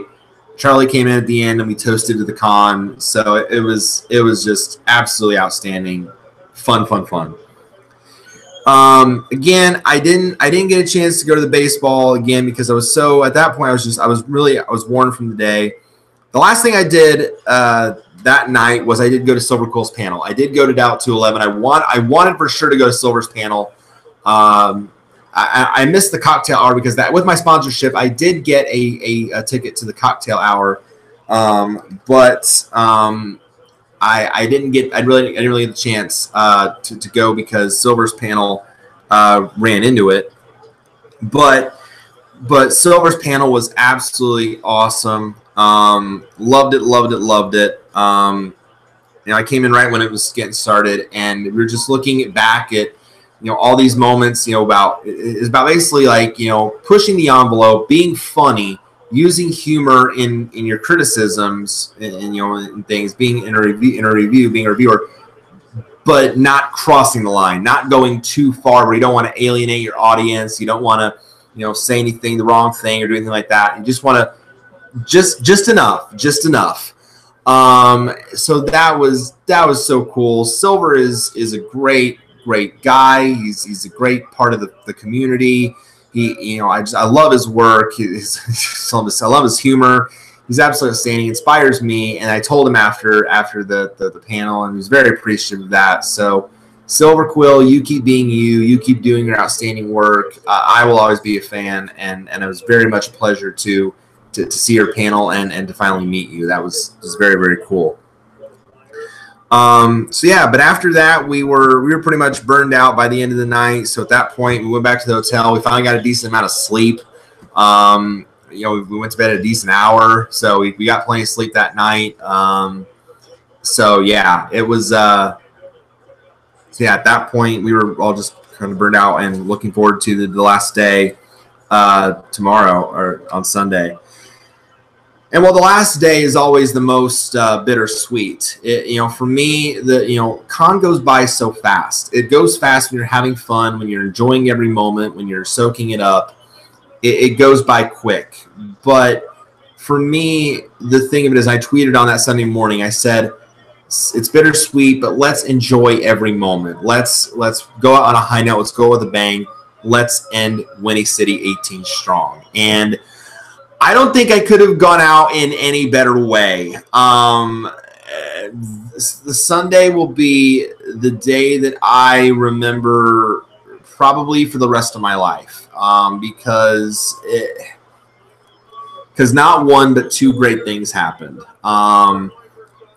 The day started off. We were going to. I was debating of going to the fan authors meetup, but I think we were just so spent from the previous night that I didn't feel wanting to wake up too early to do it. So we just figured we'd get there at 11:30 when the guest of honor panel started, because that was when I was getting excited. But I was there like early. Like I popped in as the podcasting panel was ending because I wanted to get there so early because I was just so jacked and excited for the guest of honor panel to play Pictionary on stage. Like I was that excited, guys. I was that excited. And it was just pure. I was running on pure adrenaline at that point. So then we get backstage. Everyone's there. I think all the guests are there. Andrea's there. Ian's there. Kalen eventually pops in. Larson's there. I mean, everyone's there waiting, ready to go. Neil's there, setting up, and Vivid's there. So the adrenaline was flowing. Get on stage. Of course, I was debating. I was gonna bring Spiky, my OC plush, the main, my plush version for luck for on Sunday. But I felt, what? It was a great day yesterday. Glimmy has brought me so much all day yesterday. I'm gonna bring Glimmy again today for luck. I'm gonna bring her, today. I'm normally not one not to be superstitious, but I felt like, what? I'm gonna bring Glimmy again, and hopefully it pays off. Well, to say that it paid off would be an understatement, because not only did my team, we had Caitlin again, of course. We had Ian on. It was funny because this time I had Ian on my team. Yesterday I played against Ian. That day Ian was on my team, so it was cool to have him on the same team this time and not playing against him.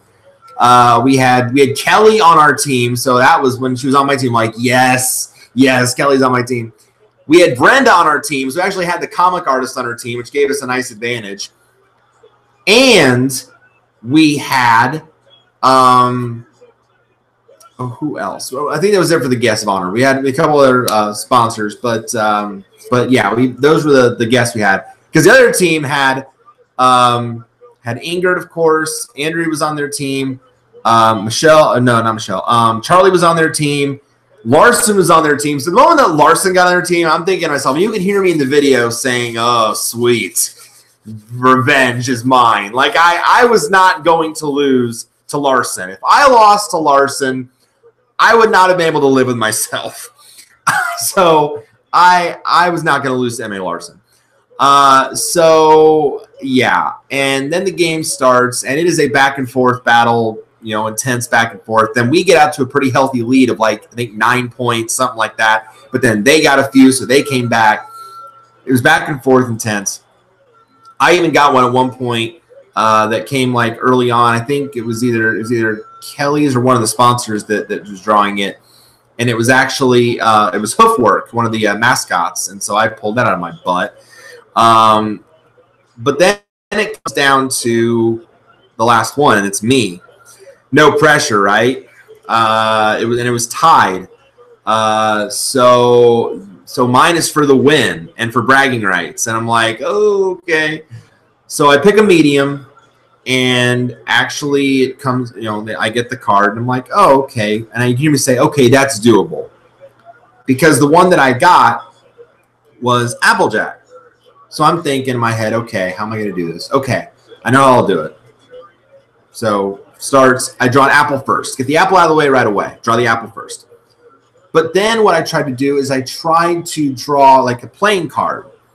And the hard thing, though, is the hardest part for me was that you can't put the J on it because you can't use letters or words.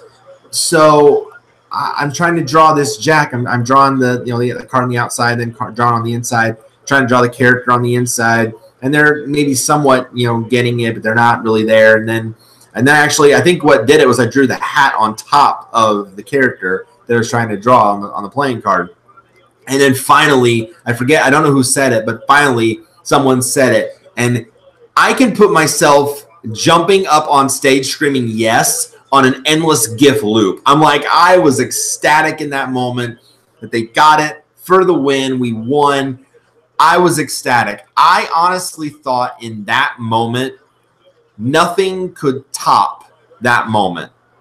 I thought that nothing could top that moment. Also afterwards, I got to actually ask the guests of honor a question. I first said, first off, it's been a joy and an honor to meet every single one of you. It's been an absolute pleasure. And I asked them, we haven't seen enough, a lot of them yet, but do you have a favorite member of the Young Six / Student Six yet? I got, I think, a couple of Yona, which I can understand. Yona Yak is very, energetic and cute. Ian actually mentioned Silverstream, so a couple of those. I liked Kelly's answer, though, because I think it was her, Ian, that said, we like all the voice actors that play the characters. That was, I think, a cool answer. And so I like that. And then I told him, for me personally, it's a tie between Smolder and Ocellus because I like dragons and changelings. So, yeah. So that was cool. But I thought nothing could top the high of that. After that, though, there was, a brief, there was a Q&A with Fireteam Harmony, which is very cool. And it's nice to see them again. But then came the charity auction. Now, here's the thing. Going into this, I was not really planning to spend anything huge. But as someone who actually went to auctions a lot in their young life, I know I mentioned on the show that when I was younger, my mom took me to these. I really didn't, fully, as I mentioned in my Uncommon Bond review, I didn't really fully like them, but I was somewhat at least vested in what was going on. So I paid a little bit of attention. So I kind of understood, auction strategies. I knew what was going on. So I wasn't blind to it. I first look at the table up there, and really there isn't anything that's drawing my attention. There really isn't anything that's jumping out to me. So I'm like, okay, I'm just going to wait it out. I'm going to, bide my time. I'm not going to jump in unless I really see something that I really, really want. Because I did have a little bit of cash left on me on hand, but nothing that I felt like would be enough to get an item. But then I also remembered that, I do have, my Capital One credit line. So I had that in my back pocket if I needed to use it. So I bided my time. So I waited a little bit, and I waited because I could barely make out on the left side of the stage or on the table where they had the stuff. I'm looking up there, and I'm looking, and I'm seeing what looks like a set of like coils or maybe lanyards. And I'm thinking to myself, I'm guessing that's something big. I'm thinking that's something pretty big. That might be badges of the guest of honor. Maybe. I wasn't for certain because you couldn't see much. But I had a hunch because they had done that in years past. So I had a hunch that maybe they were coming around the corner.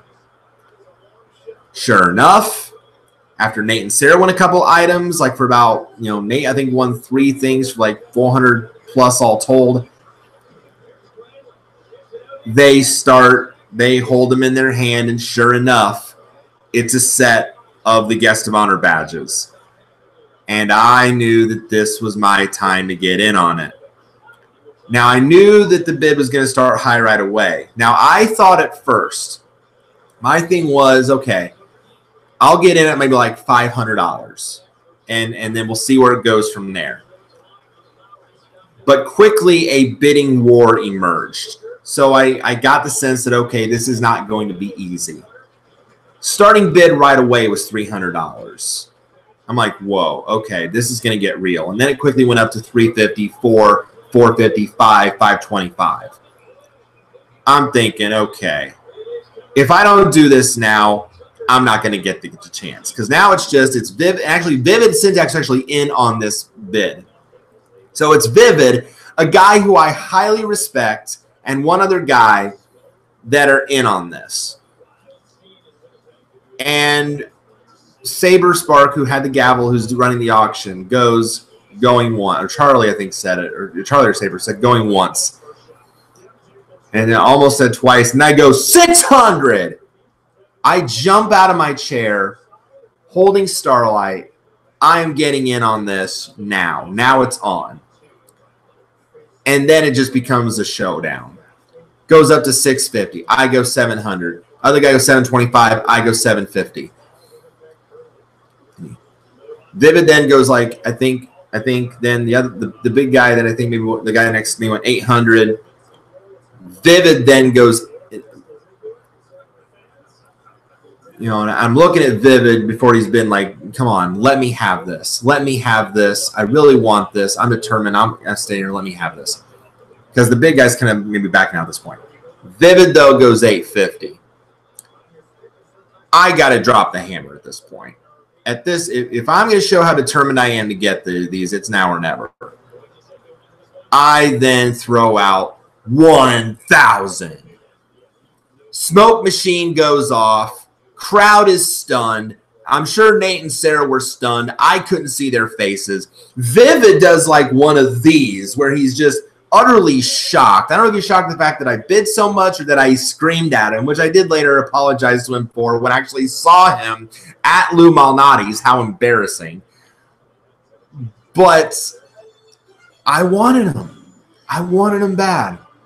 And I wanted him bad enough that I had to make that clear. So Vivid then says, I'm done. And then the other guy who was in it, I'm giving him the same speech. I'm like, come on, man. I want to have these. Let me have this. Eventually, he puts his hand out. I shake his hand. Place erupts again as Charlie, and I will never forget this, ever, ever. The moment when Charlie Worthley said these words, the winning bid of $1,000 goes to Spiky Dash.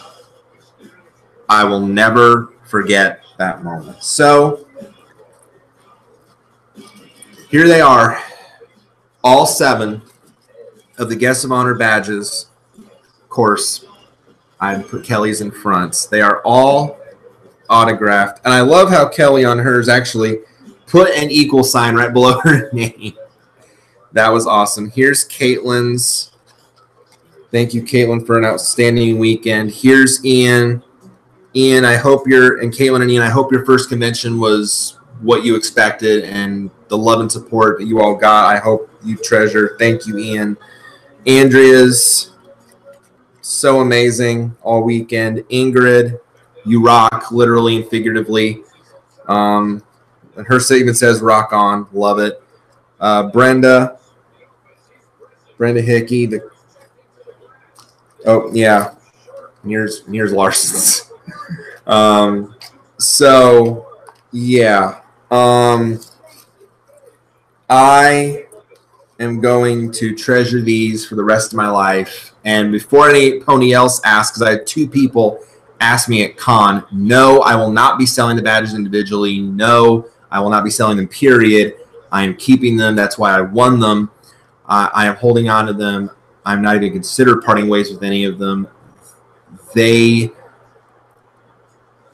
I wanted them. I wanted to have these memories. I wanted to remind myself of how awesome they all were that whole weekend. So I knew they were coming. I knew that I needed to take a chance. And y'all, the love that poured out after I did that, I don't know if I'll ever have a spotlight moment like that again. At least, maybe I will at con. I hope I do. But if that's the biggest highlight I ever get at con, if that's my hashtag 15 minutes of horse fame, then I will gladly take that. Because I was getting handshakes. I was getting hugs from the Generations Against Bullying people, which was our charity this year, which was so awesome. I was getting, I got a hug from James Dean, the head of the organization. Thank you for all that you do for your organization, for what you all do. I got a hug from so many of their people, and there were tears, and it was so cool to be a part of that, and just a little part of that. And I love giving to charity. I love, I've given to numerous charities in the past. I've given to Red Cross, MDA, Make-A-Wish, anything that I feel, Jimmy V Foundation for Cancer Research, I am a big component in giving back, because, I can get so much love and support from my family, my friends, my church, my coworkers, the Brony fandom, the Brony community. But if you don't give it back in some way, you're kind of hoarding it. You're, in a way, I hate to make this analogy related to the show, but you're kind of like a changeling. Like you're holding in all this love and you're not releasing it. And so, yes, I just compared myself to King Thorax. You're welcome. But Thorax is best changeling, best bug. But just spread the love around the world. We are a community. We are a fandom of love. And boy, did it show. Not just me, not just my gesture, not just what I did, but as a whole, we raised $15,000 for Generations Against Bullying. That was 3 times what we raised for our charity last year. And to be a part of that, you don't know how much it warms my heart. It really does. And I was so thankful. I even got asked for an autograph myself. I actually signed one of the convention books of someone from GAB, which is so cool. So and even though that's nice, the recognition is nice, it's not why I did it. It's A, because, well, yes, I wanted the item, but B, it's because of giving back. It's because it's going to a good cause. It's going to an outstanding charitable organization. And that, for me, was the highlight of the weekend. The fact that I was a part of that we were all a part of that we raised so much money, that we increased our attendee numbers, that there will be a Whinny City 19 in all likelihood. We were able to top last year, and in so many different ways. And that is why I said to Charlie, I said, you know, I love this fandom. I thank you for everything you and your staff do. I love being a part of it. I never thought that this could be possible, but it's become part of my life. It is part of my lexicon. It is part of who I am. And I don't, as long as this keeps going, I will not leave. I'm too in it now. You know, in it to win it. You know, that's how I've always lived my life, being competitive, passionate. You know, I am in it for the long haul. And I'm just so thankful for Charlie, for the staff, for Vivid, for, you know, anyone I meet, for, you know, the guests of honor that have come through that I've met, you know, Ingrid, Ian, Kelly, Andrea, Caitlin, last year meeting Kathy, Rebecca, Claire, Ian Corlett, you know, Lee Tokar. I am just so thankful that I know and meet and interact with every single one of you. I love it. I really do. And I am just so appreciative of the love that we put out as a fandom, and that we can really show that. And, you know, it's, you know, and I talked to my, you know, some of my managers today, and I was telling one of them about my con experiences, and he said, "Oh, the charity was Generation Against Bullying," and I said, you know, and I said, "Yeah, it was," and he said, "Well, that's a great thing, because that can be kind of tricky in the Brony community, you know, that you guys, you know, get picked on for liking, you know, a show like that." Granted, I haven't really experienced that since I've been a part of the fandom, because I didn't catch on when I was young. You know, people, now when I tell them that I'm a brony, are people surprised? Yes. But they don't ridicule me for it. They don't mock me for it. Now, I'm sure there are tons in the fandom that do. But if you do, I will tell you this. A, you're probably not alone. And B, there are others that will say, you know what, it's okay. You're not weird. You're not a bad person for liking this. You're not strange. You're not odd. You're not, you know, any other derogatory word that people might say to you. You are in a community that will love and respect you for who you are, and you don't need to be ashamed of it. And that is what I love the most about this fandom and attending Whinny City every single year. I very much look forward to the year to come. Nate has discussed with me about possibly, maybe, nothing set in stone yet. We're only talking about it, but we may consider going to Ponyville Cider Fest this October. We're only kind of in maybe the what if stages, if we, you know, can make it happen. We'll see. But Whinny City for us has become a staple. It has become, you know, something that we will attend every year as long as they have it. And I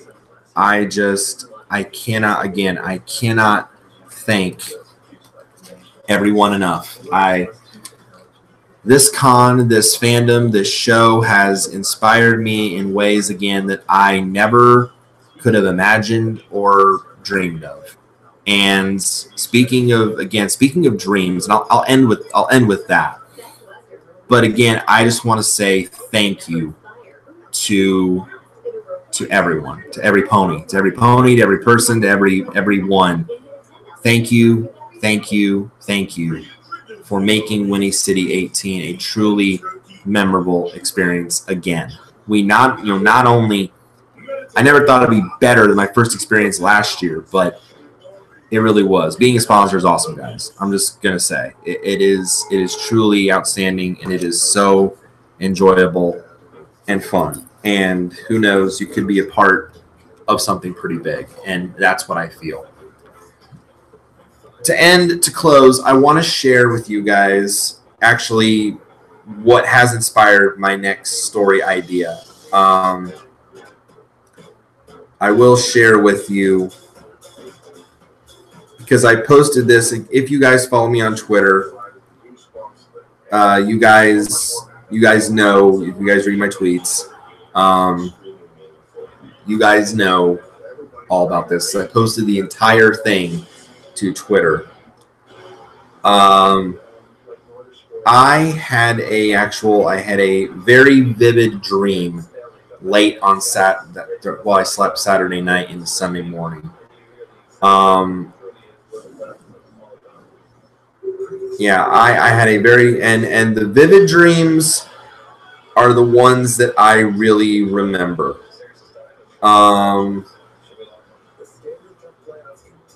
So yeah.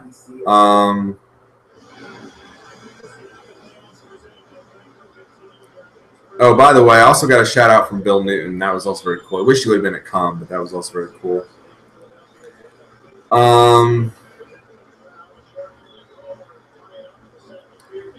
But I want to share with you guys this dream I had. So this was 5 days ago. So it was the 15th. So I tweeted this on Sunday morning because it was the dream I had on Saturday night. Pony-related dream I had last night. This being Saturday night, Sunday. Me chilling at home. Just finished a stream on my channel. Suddenly a blue light radiates from my dining room. It's the mirror. Getting a sense of knowing what it is, I decide to walk through the light. Suddenly, I'm in circles. And next thing I know, I'm in a colorful new world.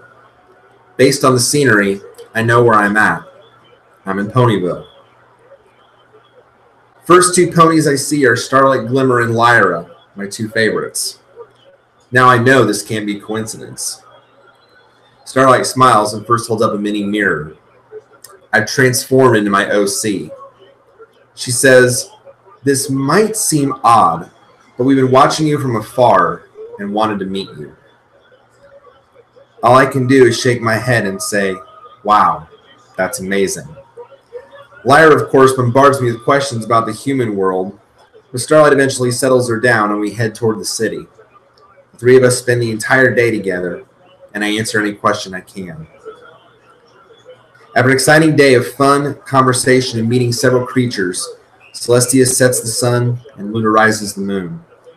The three of us return to the hill where we met. Starlight sighs and says, "Lyra and I were right. You're definitely who we thought you were." I stare at both of them and say, "How did you see me?"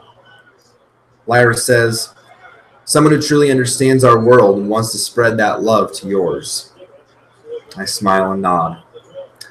Starlight puts a hoof around me and says, "Of course, you know you are welcome to stay here with us." But I shake my head and say, "As much as I appreciate the offer," Lyra said it best, "my place is home, sharing with everyone how amazing you all are and how your world can impact mine in a positive way. But thank you for showing me what your world is really like." They nod in agreement, understanding of the circumstance. The Starlight says, "And as long as the mirror stays lit, you are welcome back any time." Lyra nods. Then says, "Just know that as much as you're watching us, we'll be watching you too, seeing how much that impact is reaching." I wipe away a tear. We all share one big hug before I turn around and begin walking toward the portal. In the background, I hear Lyra say, "You were totally right about him." Starlight laughs nervously and says, "Told you we'd like him." I smile and walk through the portal.